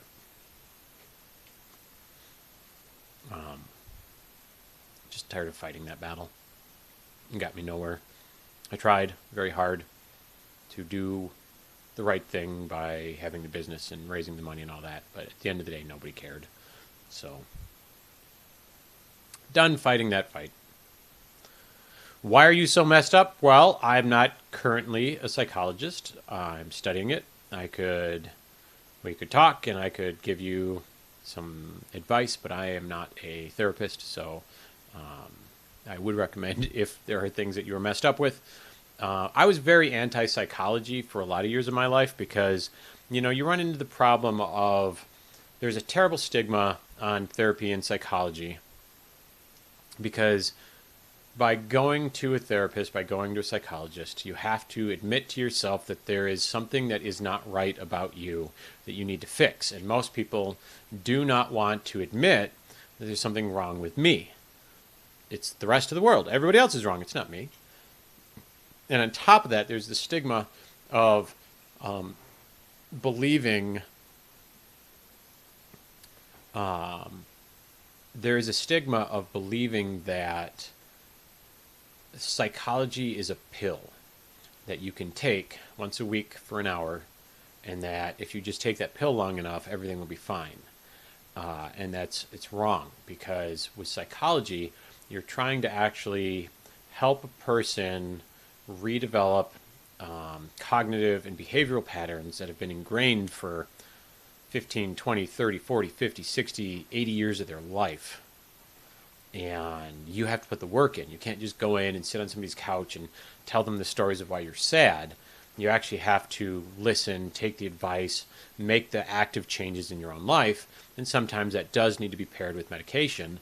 And so then there's on top of the getting therapy, you then also potentially have to take medication, which has the stigma of, oh, there's something so wrong with me, I have to take drugs to fix it. And so there's a lot of hurdles for people to go through before they actually want to get help, because it, at the very fundamental level, has the perception of there's something so very wrong with me, I'm so flawed, and I can't just admit that to myself, despite the fact that, everybody's different, everybody's had challenges, and everybody reacts differently to different things. So that's kind of the biggest hurdle for people that have going to psychologists, is understanding that it is not a magic pill. The problem with that, Eli, is psychology, just like any other profession, is a job. And people that do go to therapy, once they get very attached to you, you don't really want to have them harassing you at all points of their day. If they have like a sad moment, you don't want to have to walk them through an hour's worth of "you'll be okay," because at the end of the day, they need to develop their own coping mechanisms and ego resilience. Otherwise, you're just another crutch for them. So the text method actually is something that some psychologists use. I've read for both research and for therapy, because if you do go through, kind of a rough spot, it is nice to be able to be in contact with somebody, but you got to remember that a lot of people are just very lonely and very needy, and they don't necessarily have psychological problems, but they would kind of abuse the system.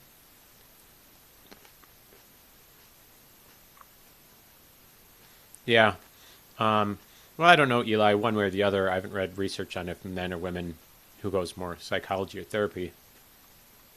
But just from, an off-the-cuff reaction, I would say you're probably right. Men, you shut up, you don't cry, you don't tell people your feelings, you deal with it. It's manly. That's the manly thing to do. So I would imagine you're probably not inaccurate in that. Do it from Twitch and charge people? I was thinking that after I do get my license, I would want to experiment with that, because I have a friend who is a psychotherapist, and she does it like group stuff via voice over IP and webcam and web conferencing. And so I was curious if there would be an opportunity to use Twitch for good, to where anybody could tune in as long as with the permission of the patient. But there's a little bit of client-patient confidentiality that would have to be worked through. I imagine it would be too much different than the radio call-in shows. The assumption of information going out. But that is something that I have toyed with the idea of after I get my license.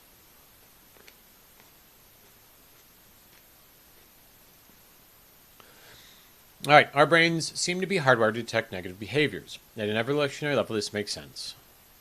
Oh, we already got through that. Social psychology and the public interest. Detecting deception. One important person perception task that we must all engage in sometimes is to try to determine whether other people are lying to us.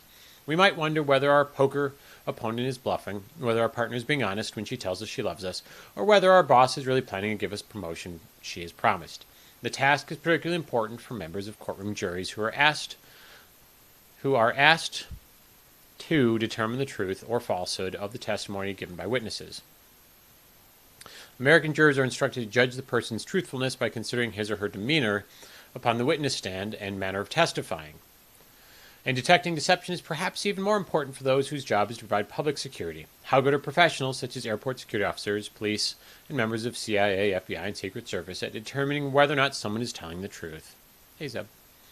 It turns out the average person is only moderately good at detecting deception, and that experts do not seem to be much better. In recent meta-analysis, researchers looked at over 200 studies that had tested the ability of almost 25,000 people to detect deception. The researchers found that people were better than chance at doing so, but not really that great.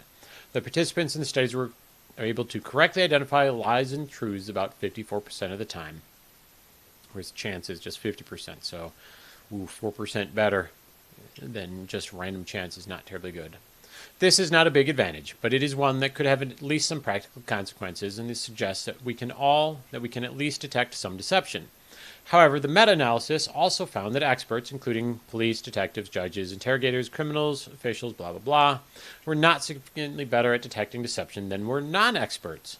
These findings seem consistent with the failure of the agents discussed in the chapter opener who attempted to spot potential hijackers at U.S. airports. And if you weren't here for earlier, the earlier chapter did say that the TSA missed quite a few terrorist hijackers that were seen leaving airports and were not arrested.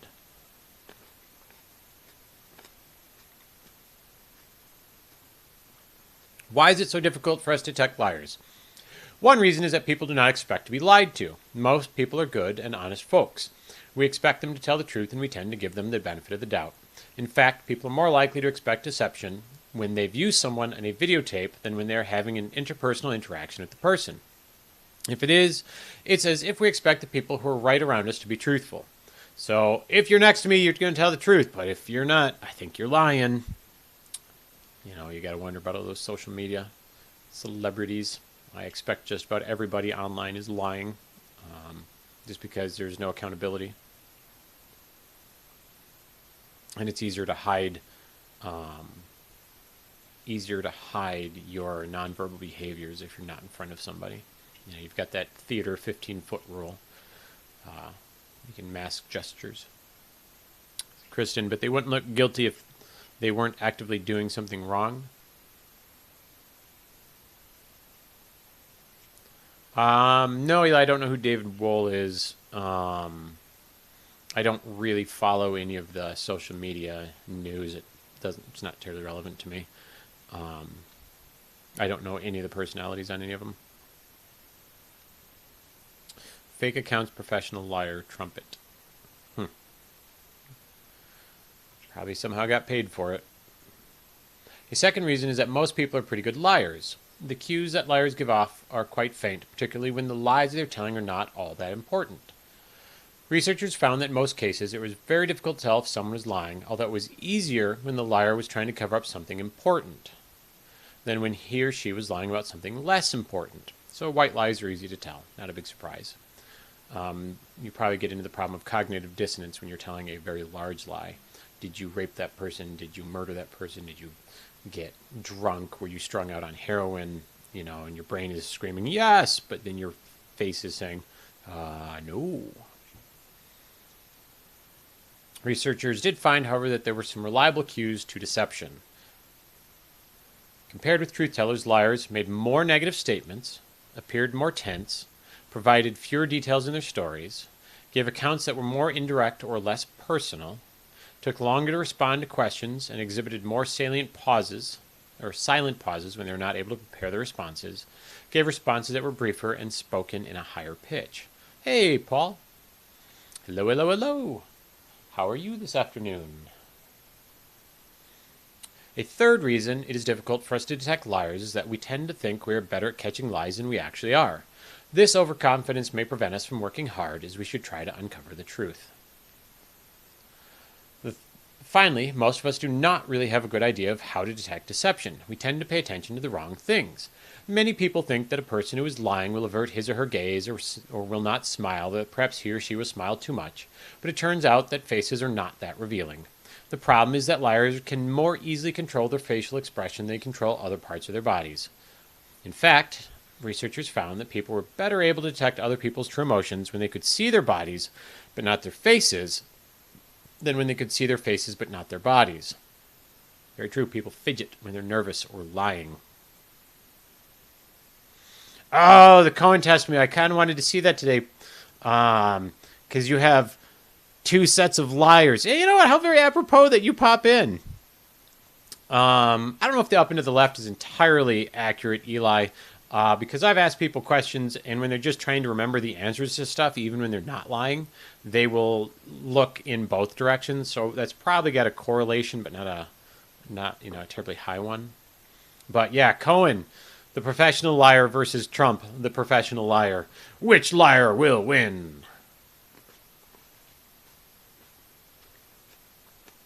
I'll catch the highlights in the news. Watching that stuff pisses me off because I just want all of these liars to be punched in the face until they can't lie anymore. Like, have some kind of lie detector that every time you lie, a fist punches you right in the face. We'll see how many times they do that.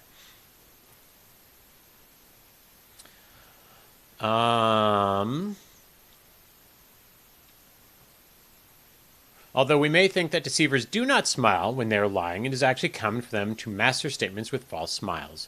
Smiles that look very similar to the more natural smile when we are really happy. That is true.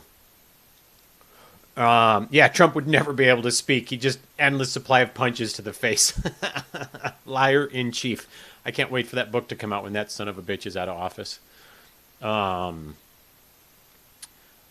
Now, all this about the smiles, that is very true because I find when I am teasing people and I'm specifically saying a deception to them, that I will smile very, very lightly, very casually, and you'll see them glance down at my face to see if I'm going to give away something. But then they see the smile and they think, oh, he's telling the truth. And I'm just like, no, you dumb shit. I was lying to you. So, yeah, trying to tempt them to catch me. It becomes an art. And I did theater for quite a few years when I was 18 through 22, 23. And so, theater people are very good at lying because you put on the persona of somebody else. And if you can believe yourself that you're the somebody else, then it's easier to make other people believe that you are the somebody else. Thereby, whatever stories you're telling could be true from the point of view of the person that you're currently accepting the persona of. Recently, new advances in technology have begun to provide new ways to assess deception. Some new software analyzes the language of truth tellers, other software analyzes facial micro-expressions that are linked with lying, and still other software uses neuroimaging techniques to try and catch liars. Whether these techniques will be successful, however, remains to be seen. Judging people by their traits.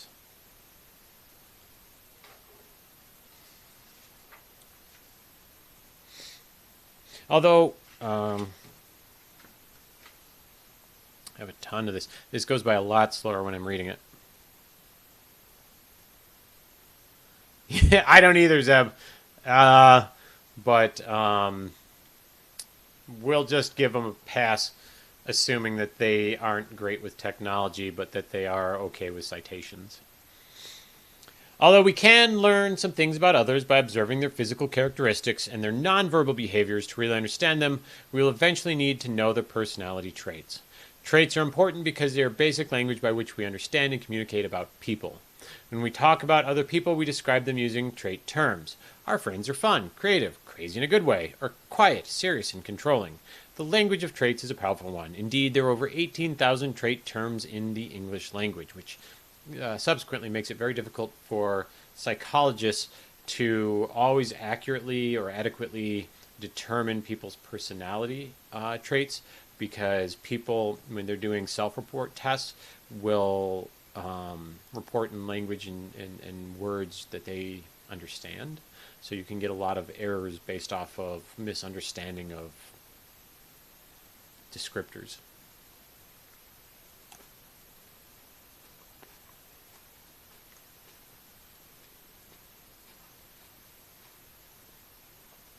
Combining traits, information integration. Let's consider for a moment how people might use trait terms to form an overall evaluation of another person. Imagine you have to describe two friends of yours. We'll say Paul and Zeb to another person who will say Kristen, who might be interested in dating one of them. Oh, Kristen, which one are you going to date?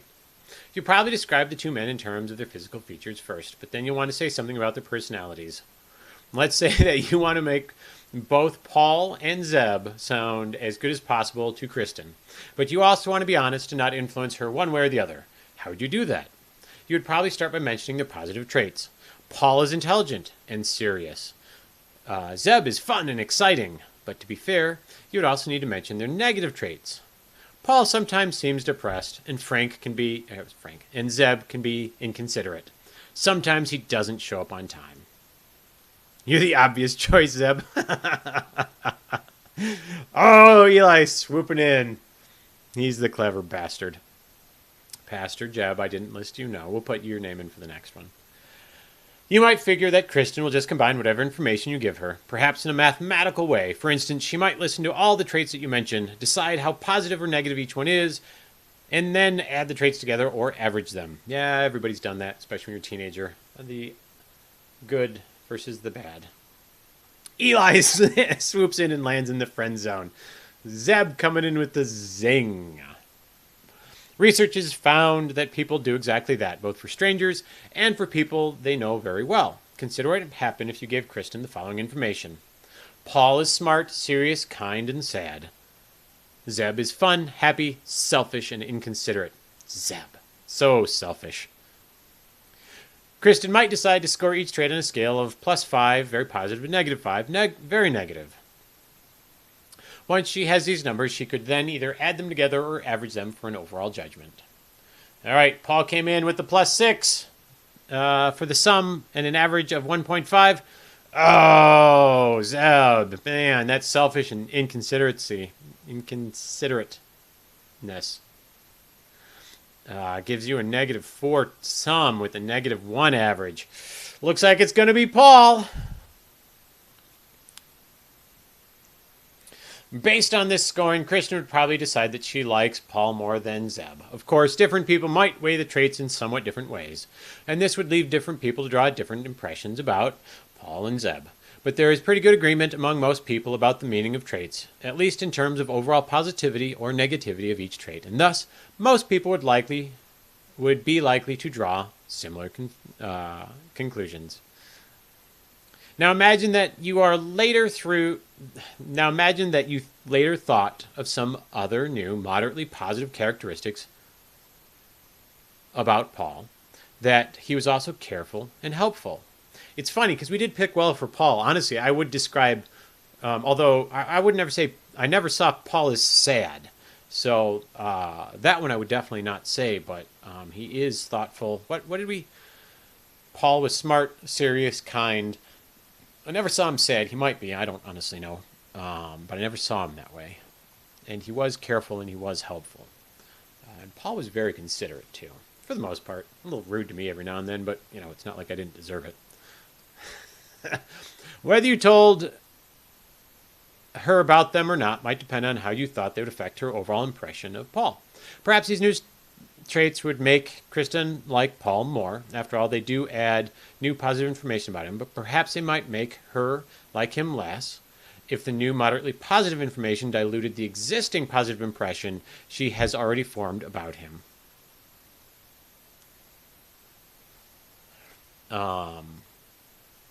One way to think about this is to consider whether Kristen might be adding the traits together or averaging them. In our first example, it didn't matter because the outcome was the same, but now it might. If she's adding the traits together, then Kristen will probably like Paul more more after she hears the new information because new positive traits have been added to his existing sum score. If she's averaging the traits together, however, then Kristen will probably like him less than she did before because the new, more modern information tends to dilute the initial impressions. It turns out that in most cases, our judgments are better predicted by mental averaging than by mental adding. What this means is that when you're telling someone about another person and you're trying to get them to like the person, say the most positive things that you know, but leave out the moderate, even if it's positive information. The moderate information is likely to dilute rather than enhance the more extreme information. That's kind of interesting. So if you're going to be a professional wingman, or if you're just going to be a wingman, talk up, hype the shit out of your buddy, and leave out the moderate info. Apparently it is not necessary. The importance of central traits, warm and cold. Zeb hype, Zeb hype, Zeb hype!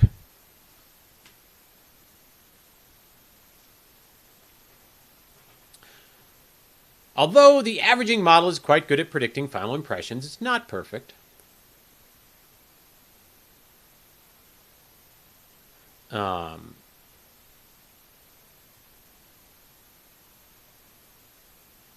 Paul Stickman. I love that emoji. Paul, would you share that one with Zeb? Zeb gets extra emojis because he's an affiliate. And I tossed him over the terror and the skullball emojis. But that Stickman, Paul Stickman, really needs to be a thing. Zabuki skull. You know what? I don't have Twitch up right now, so I'm going to have to pop over and see it. I don't know if it will actually show me because of how late I am into the chat. It won't. Although I already know what they look like, but still. Not the point. All right, let's see. Although the averaging model is quite good at predicting final impressions, it's not perfect. This is because some traits are simply weighted more heavily than others. For one, negative information is more heavily weighted than positive information, which lines up well with what we were reading earlier. People tend to remember the negative far more than the positive. For one, let's see. In addition to the heavy weight that we give to negative traits, we give a particular emphasis on traits warm and cold. Imagine two men. All right, we got two more. Let's see. Up we've got Eli and Jeb, who were described with these two sets of characteristics. Eli is industrious, critical, warm, practical, and determined. Jeb is industrious, critical, cold, practical, and determined.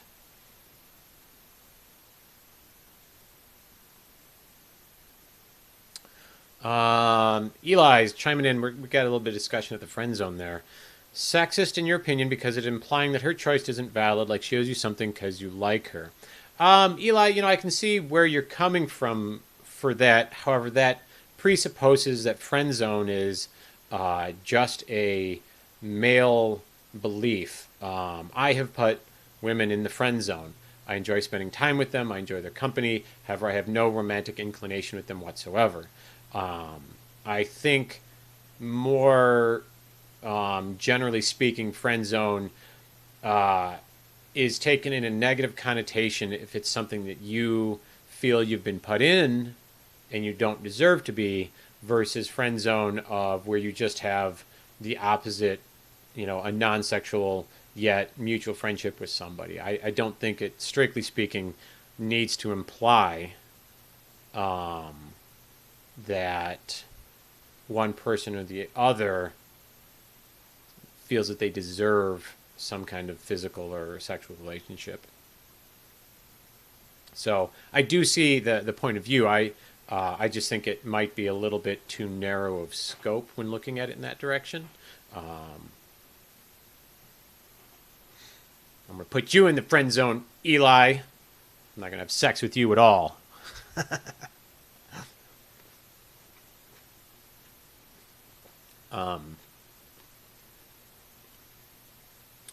Let's see.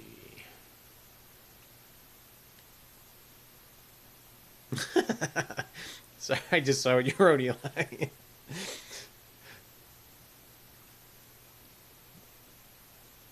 Yeah, and I will be fair. I know Pastor Jeb brings up a good point. People can lead others on and stick them in the friend zone, and I kind of I have done that in the past. It's not really something I do now, but there were women that I enjoyed their company with, and I would be flirty with, but I didn't have an actual sexual attraction to them. It's just I like being flirty and I like pretending that I'm charming. So definitely, I have kind of violated those rules a little bit. All right, going back to Eli and Jeb. As you can see, the descriptions are identical except for the presence of warm and cold. Um, Researchers found that the people described with these two sets of traits were perceived very differently. Excuse me, very burpy all of a sudden. The warm person very positively and the cold person very negatively. To test whether or not these differences would influence real behavior, researchers had students read about a professor who was described as either rather cold or very warm. Then the professor came into the classroom and led a 20-minute discussion group with the students. Although the professor behaved in the same way for both groups, the students nevertheless reacted very differently to him. The students who were expecting the warm instructor were more likely to participate in the discussion in comparison with those who were expecting him to be cold. At the end of the discussion, the students also rated the professor, who had been described as warm, as being significantly more humorous, sociable, popular, and better natured than the cold professor. Moreover, the effects of warmth and coolness seem to be wired into our bodily responses. Research has found that even holding a cup of hot versus iced coffee or making judgments in warm versus cold rooms leads people to judge others more positively. That's kind of interesting. So, most of you that are watching this on Twitch are streamers. What's the takeaway there, friends? Because streamers, for the most part, are looking for people to perceive them positively. So, quick quiz time. Jab. Eli, I don't think you stream. I don't remember you ever streaming. Or Paul. What simple thing could you do that could potentially make people view you more positively? This one simple trick. It's like clickbait, but for psychology.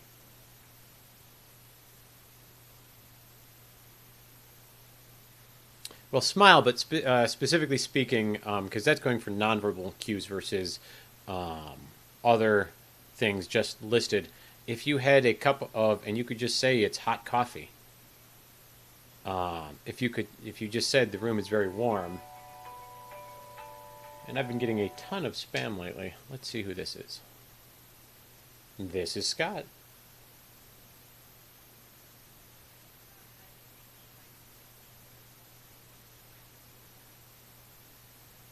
Who is this from?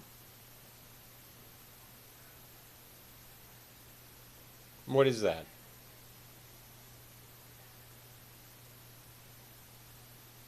Oh, no thank you. Could you take me off your call list, please? Oh, and they just hung up. How rude. That's okay. I have a block button. Android's great about that.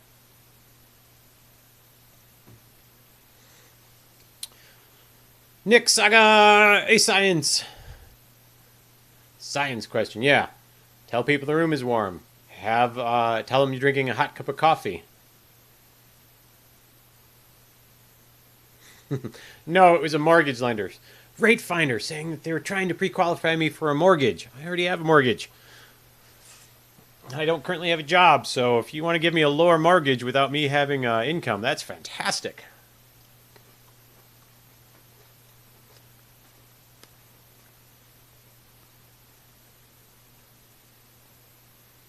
No, not an IRS tax scammer. Paul, what was the name of that guy? I was trying to remember that.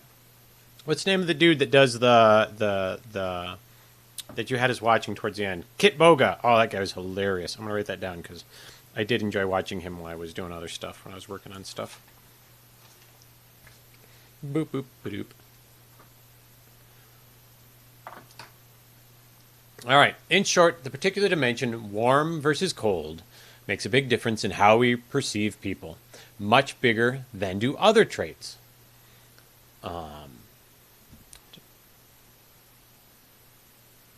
Nice. Those 4-hour-long scams. Let's see if I can get my head a little bit. I can't tell if it's cutting my head off. Nope. That made me bigger than I wanted to be.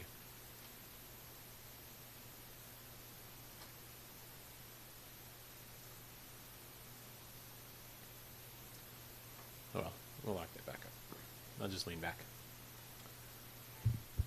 Boop.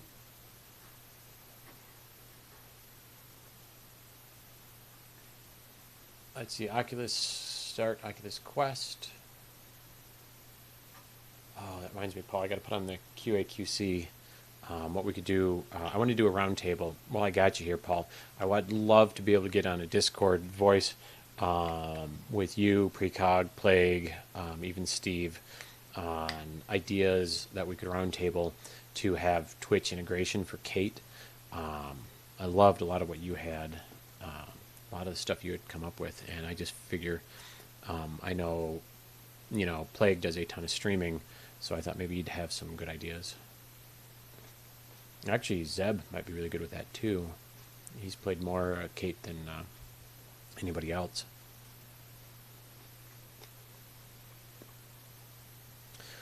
All right, going back over here. In short, the particular dimension, warm versus cold, make a big difference in how we perceive people, much bigger than other traits. As a result, the traits of warm and cold are known as central traits. That's highlighted.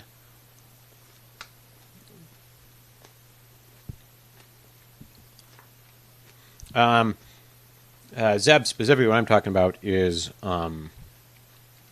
we are doing kind of roundtable discussions on things that we could do, since I don't really have a deadline on development anymore, is more of Twitch. You can integrate the Twitch API into the game, and so let's say somebody donated. What could we have for Kate that could either be a positive or a negative effect on the game, depending on like donation amount or what have you, that wouldn't break the game or imbalance the game necessarily, but just enhance the game for both the viewers, the Twitch viewers' point of view, or the Twitch players' playthrough of it. And it gives us a lot of great opportunities, given that it is, it's a very visceral reaction type of game. Traits of warm and cold are known as central traits. I do too, Paul. Like, oh my God. Especially after reading, it was chapter 5 in this. Attitudes, behavior, and persuasion. Oh my God, this stuff. I mean, realistically, social psychology should be rephrased, although more negatively, as the psychology of how to manipulate and fuck with people.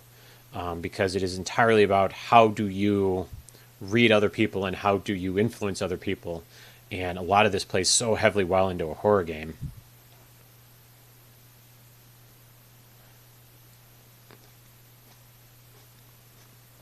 I don't honestly know, Zeb. I was hoping Paul would look into that so that way we'd have a better scope of what we can accomplish with it.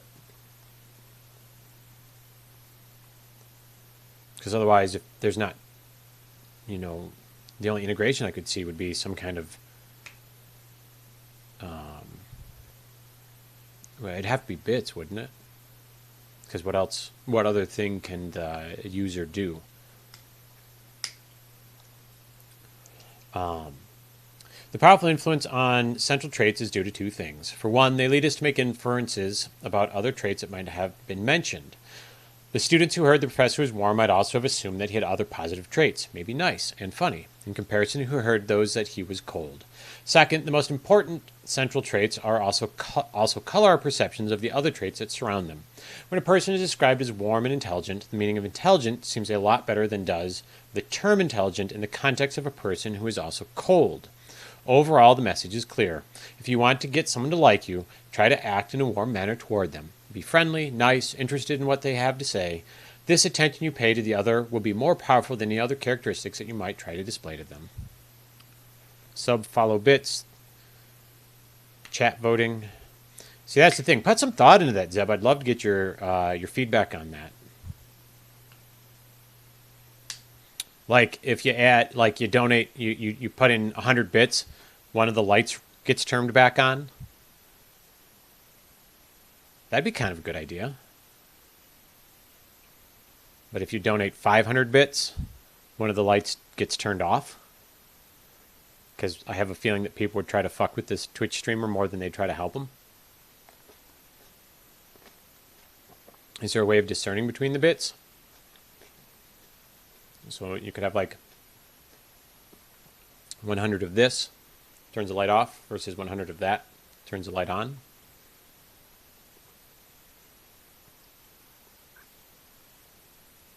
Yes, I see what you're doing there. Zeb, do I have you on Discord? I'd love to talk to you more about this. Because you do seem to have a really good handle on that. I'll hit you up just so after stream so that way I can get your Discord info. First impressions matter. The primacy effect. It has frequently been said that the first impressions matter. Social psychology research supports this idea.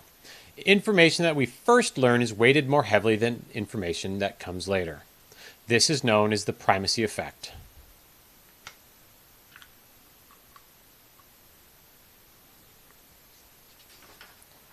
First impressions matter. The primacy effect. One demonstration of the primacy effect was conducted by a researcher. In his research, participants learned some traits about a person and then made judgments about him. One half of the participants saw this list: intelligent, industrious, impulsive, critical, stubborn, envious. The other half of the participants saw this: envious, stubborn, critical, impulsive, industrious, intelligent. Now, if you take a look, they're exactly the same, they're just reversed. You may have noticed something interesting about these two lists. They contain exactly the same traits, but in reverse order. Look at me. I'm clever as shit. You could have... Ash discovered something interesting in his study. That he had to catch them all. Get it? Ash? Pokemon? I'm here all night, guys. Because the traits were the same, we might have expected that both groups would form the same impression of the person, but this was not at all the case. He found that participants who heard the first list, in which the positive traits came first, formed a much more favorable impression than those who heard the second list, where the negative ones came first. Similar findings were found by Edward Jones, who had participants watch one of two videotapes of a woman taking an intelligence test. In each video, the woman correctly answered the same number of questions and got the same number wrong. However, when the woman got most of her correct answers in the beginning of the test, but got more wrong at the end, she was seen as more intelligent than when she got the same number correct, but got more correct at the end of the test. So, flipped it around. Primacy effects also show up in other domains, even in those that seem really important. For instance, researchers found that elections in New York City, the candidate who was listed first on the ballot was elected more than 70% of the time. Jesus, that's terrifying. How could you possibly make that fair for both candidates? Because there's always going to be one that shows up first, whether it's left or right, up or down. We are electing our officials based off of perception of order of their name. I'd be a little less worried if that number was smaller, but 70% of the time? That's crazy.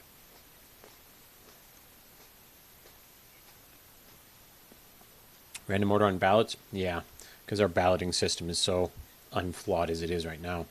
See you, Eli. Thanks for hanging out. Hopefully we'll see you again soon. This is not to say that it is always good to be first. In some cases, information that comes last can be most influential. Recency effects, in which information that comes later is given more weight, although much less common than primacy effects, may sometimes occur. For example, researchers found that competitions such as the Eurovision Song Contest and ice skating, higher marks were given to competitors who performed last. That makes sense. It's most recent in your mind.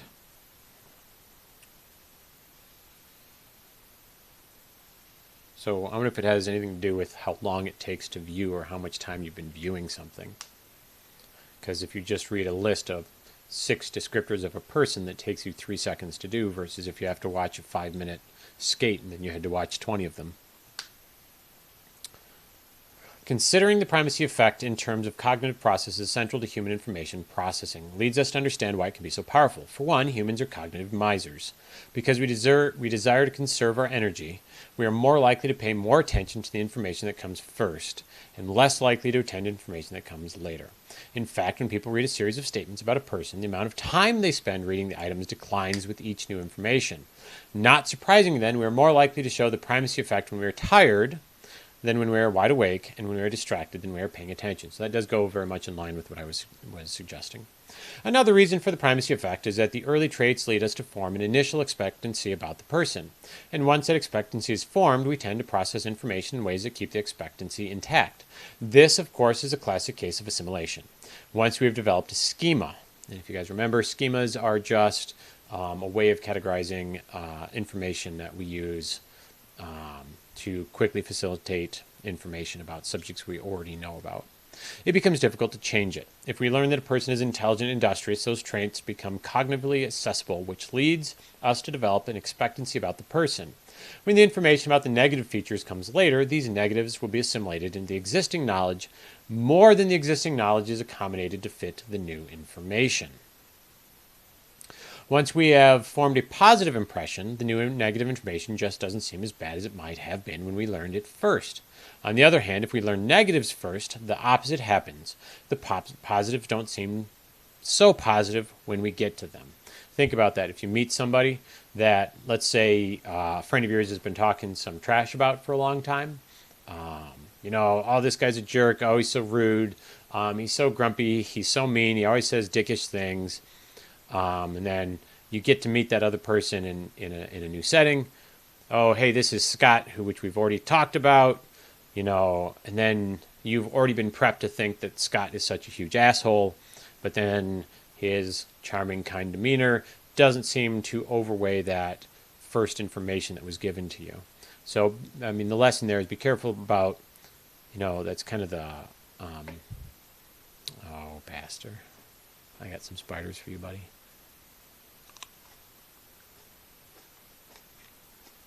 Be careful about how you refer to people. Don't just be a dick. I have done that in the past based off of I've interacted with people that have really screwed me over, and I have talked some shit about them to other people, and I kind of regret doing that. Although it was true and accurate, I don't really want to be perceived as a gossip like that. It's just sometimes, when people really, really fuck with you, it's hard not to get into that. Zeb, you got story time? Hang on, let me finish this section of the chapter, and then we'll get story time from Zeb. Go ahead and type it up. I'll read it, and then we can talk. You can be sure that it would be good to take advantage of the primacy effect if you're trying to get someone to like you.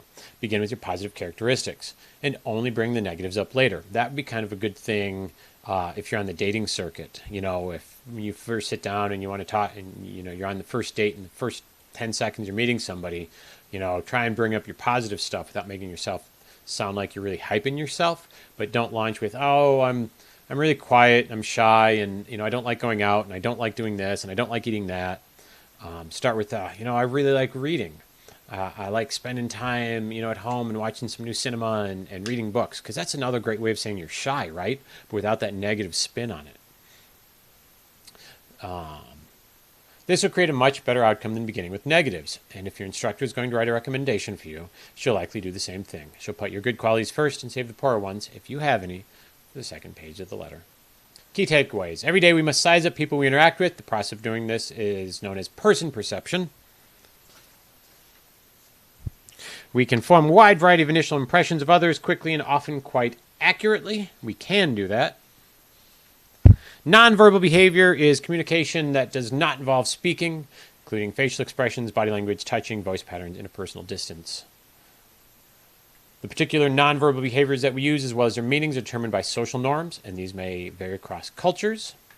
Comparison with positive information about people, negative information tends to elicit more physiological arousal, draw greater tension, and exert greater impact on our judgments and impressions of the people. People are only moderately good at detecting deception. Experts aren't much better. We integrate traits to form judgments of people primarily by averaging them.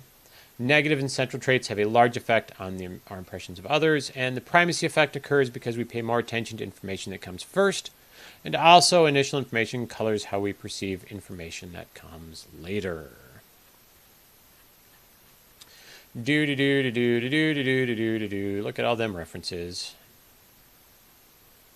APA format for the win. All right, story time from Zeb. Like the girlfriend in his story. She knew you 10 years before really getting to know you because of a mutual friend that never really got along with you. Then 10 years later, she took the time to get to know you, and now you're going on 4 years together. Yay for not listening to friends' opinions. That's very good. I like that. Kristen, you've known your husband since high school. 10 years ago. Oh, it makes me feel so old. High school, 25 years ago for me. We've been together 4 years too. What are the chances? Wait, I need to go get a Kleenex. My nose feels a little runny. Also, I want to get a drink real quick. I'm going to throw the B right back up. Actually, I'm not going to. I'm just going to add it to this one. Just so that way I can... Do that. I don't know if, because it looked like last time I left, the camera did a gray thing, but I'll be right back. Don't go anywhere. Like, give me a minute.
And back.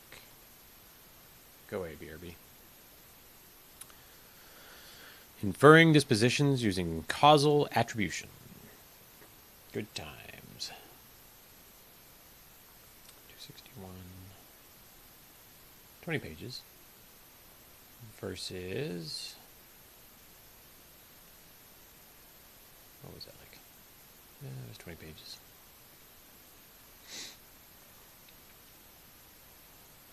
Gee.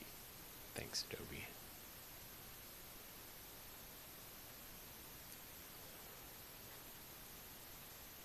We have seen that we use personality traits to help us understand and communicate about people we know. But how do we know what traits people have? People don't walk around with labels saying, I'm generous or I am aggressive on their foreheads. I mean, I suppose they do if they've got like a swastika or some nonsense like that.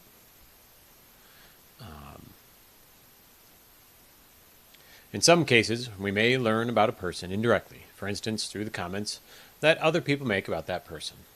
We also use the techniques of person perception to help us learn about people and their traits by observing them and interpreting their behaviors. If Frank hits Joe, we might conclude that Frank is aggressive. If Leslie leaves a big tip for the waitress, we might conclude that Leslie is generous. It seems natural and reasonable to make such inferences because we can assume, often but not always correctly, that behavior is caused by personality. It is Frank's aggressiveness that causes him to hit, and it is Leslie's generosity that led to her big tip. Although we can sometimes infer personality by observing behavior, this is not always the case. Remember that behavior is influenced by both our personal characteristics and the social context in which we find ourselves. So we oftentimes act differently depending on who we're around and the social situation.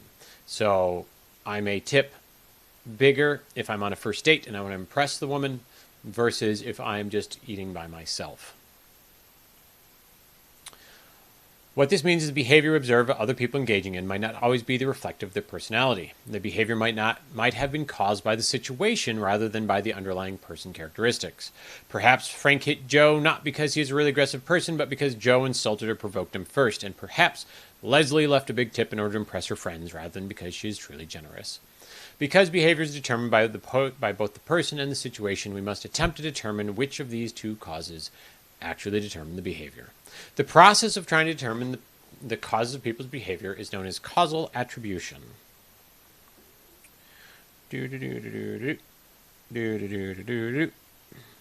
Because we cannot see personality, we must work to infer it. When a couple we know breaks up, despite what seemed to be a match made in heaven, we are naturally curious. What could have caused the breakup? Was it something one of them said or did, or perhaps stress from financial hardship was the culprit? Making a causal attribution is a bit like conducting a social psychology experiment. We carefully observe the people we are interested in, and we note how they behave in different social situations. After we have made our observations, we draw conclusions. We make a personal or internal dispositional attribution. When we decide that the behavior was caused primarily by the person. Makes sense. A lot of this stuff in psychology is very appropriate to the label. Personal attribution, when we decide that the behavior was primarily caused by the person and not the situation. A personal attribution might be something like, I think they broke up because Sarah was not committed to the relationship. At other times, we may determine that the behavior was caused primarily by the situation. We call this, unsurprisingly, a situational or external attribution. A situational attribution might be something like, I think they broke up because they were under such financial stress. And yet, other times we may decide the behavior is caused by both the person and the situation. Although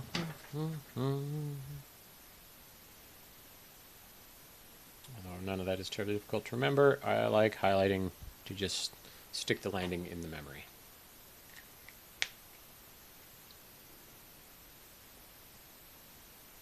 Yeah, I've dated something along the realms of 20, 25 women in my life, and some of them were just 1 or 2 dates. Some of them were for a few weeks, some of them for a few months, some of them for a few years. My longest relationship was 15 years with Emma's mom. My next longest was 3 years with my high school girlfriend. 15 months with the woman I dated after I broke up with Jenny's mom. And then 10 months, and then 9 months. So I'm definitely not commitment phobic, but I can't seem to stick the landing on the follow-up romance. I am friends with all of my exes except for also 1, maybe 2. The very first girl I ever dated, I would never speak to again. Hell, I wouldn't even recognize her. I haven't seen her. I was 17 when I met her, and I haven't seen her in 26 years. So, no idea what she even looks like anymore. Making inferences about personality. It is easier to make personal attributions in some cases than others. When a behavior is unusual or unexpected, we can more easily make a personal attribution for it. Imagine you go to a party and you're introduced to Tess. Tess shakes your hand and says, "Nice to meet you." Can you readily conclude on the basis of this behavior that Tess is friendly? Probably not, because the social context demands that people act in a friendly way by shaking your hand saying, "Nice to meet you." It is difficult to know whether Tess acted friendly because of the situation or because she is really friendly. Imagine, however, that instead of shaking your hand, Tess sticks her tongue out at you and walks away. I think you agree that it is easier to, in this case, to infer that Tess is unfriendly because her behavior is so contrary to what one would expect. How old is this professor, the PhD that wrote this, that thinks sticking their tongue out? Honestly, if someone stuck their tongue out at me and walked away, I'd think they were teasing me, not that they were unfriendly. How do you stick your tongue out in an unfriendly way? All right, everybody, practice with me. Stick your tongue out in an unfriendly way. Do I have anything in my teeth? No. Yeah, I've got a couple of the exes that are, 2-3 times a year. How you doing? How's life? How you been? There's someone that was important to you, and I don't think there's anything wrong with that. I know a lot of people are insecure, and are frightened of something like that, but I turned the light on behind the green screen, and now more of the green is showing through. I do really need to move that back, just so it doesn't quite bleed through so much onto me. If your hands are at your cheeks doing jazz hands, that equals unfriendly. At your cheeks doing jazz hands. This is unfriendly?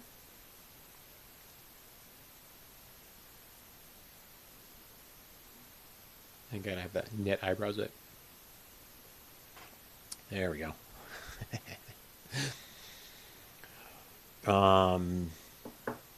To test this idea, researchers conducted an experiment in which participants viewed one of 4 different videotapes of a man who was applying for a job. One half of the participants' video they viewed indicated the man was interviewing for a job as a submariner, a position that required close contact with many people over a long period of time. It was clear to the man being interviewed, as well as the research participants, that to be a good submariner, you need to be extroverted. You should enjoy being around others. In the other half of the participants saw a video in which a man was interviewing for a job as an astronaut, which involved, remember this study was conducted in 1961, being in a small capsule alone for days on end. In this case, it was clear to everyone that in order to be a good astronaut, you have to have an introverted personality. During the videotape of the interview, a second variable was also manipulated. One half of the participants saw the man indicate that he was actually an introvert. He said such things as, "I like to work on my own, I don't go out much." And the other half saw a man that said he was actually an extrovert. "I would like to be a salesman. I always get ideas from others." After viewing one of the 4 videotapes, participants were asked to indicate how introverted or extroverted they thought the applicant was. As you can see in the next table, attributions to expected and unexpected behaviors, when the applicant gave responses that better matched what was required by the job, the participants did not think his statements were as indicative of his underlying personality as they did when the applicant said the opposite of what was expected.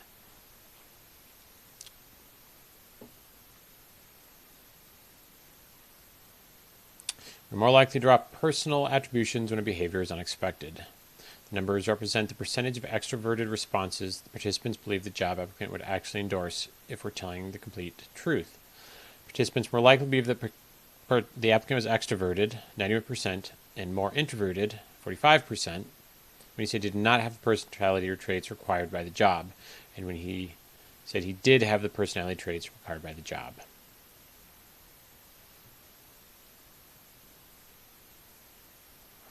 The idea here is that statements that were unusual or unexpected on the basis of the job requirements just seemed like they could not possibly have caused by the situation. So the participants really thought that the interviewer was telling the truth. On the other hand, when the interviewers made statements that were consistent with what was required by the situation, it was more difficult to be sure that he was telling the truth. Interesting. Okay, I get where they're going with that. So if you're saying something contradictory than what the situation could potentially require, you are believed to more likely be telling the truth because it is already contradictory to the situation.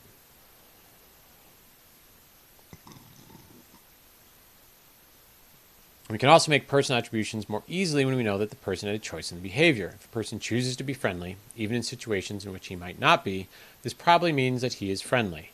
But if we can determine that he's been forced to be friendly, it is more difficult to know. I'm sure you'd agree that if you saw a man pointing a gun at another person, and then you saw that person give his watch and wallet to the gunman, you would not infer that the person was generous. He is being forced to.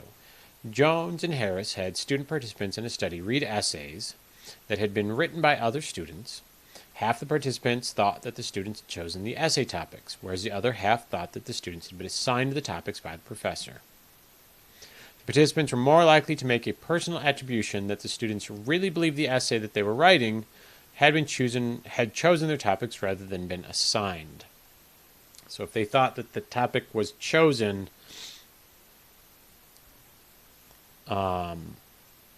they made a personal attribution about the writer versus if the topic had been assigned. That makes sense. Sometimes a person may try to lead others to make personal attributions for their behavior to make themselves seem more believable. For example, when a politician makes statements supporting a cause in front of an audience that does not agree with her position, the politician will be seen as more committed to her beliefs and maybe more persuasive than if she gave the same argument in front of an audience known to support her views. Again, the idea is based on principles of attribution. If there's an obvious situational reason for making a statement, the audience supports the politician's views. Then the personal attribution that the politician really believes what she's saying are harder to make. Yeah, I can buy that. Makes sense. Because it is harder to make hard statements. So why would you lie about it? It's easy to lie about easy statements. My whole rally believes this way, and even though I don't, I'm at a rally that believes it, and they want to believe it, I can just say I'll believe it. Versus, this whole rally does not believe this, but I'm going to say I do anyway, despite the fact that it could be negative. Therefore, it is more likely to be true. It almost seems counterintuitive, but I get it.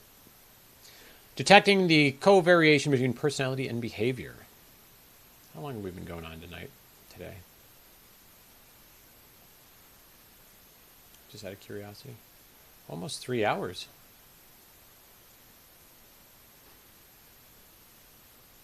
Actually, I didn't realize it is almost 6 p.m. and I've got some stuff I've still got to do today. So I'm going to call the stream here. I think we had a good stream today. Really lively conversation. So cannot complain about that. Do you want to say thank you to everybody that came in and chat today? Really appreciate it. Always have really good lively conversation. Don't forget.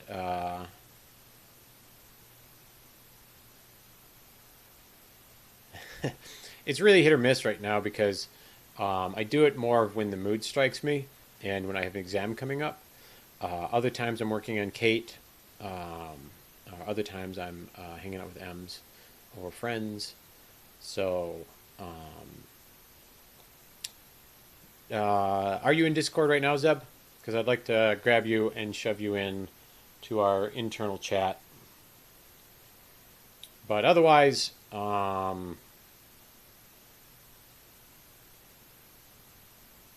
think you are. Otherwise, I'm going to call it at this. And it's not an advertised service, so I'll text you or something, and I can drag you into it. But thanks for everybody coming out. For whoever's left and anybody watches after. This was Social Psychology with Scott. We'll all sing out the extra. Social Psychology, because it's Social Psychology.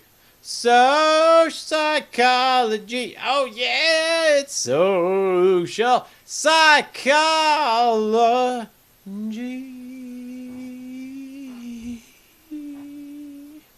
Bye everybody. Talk to you soon.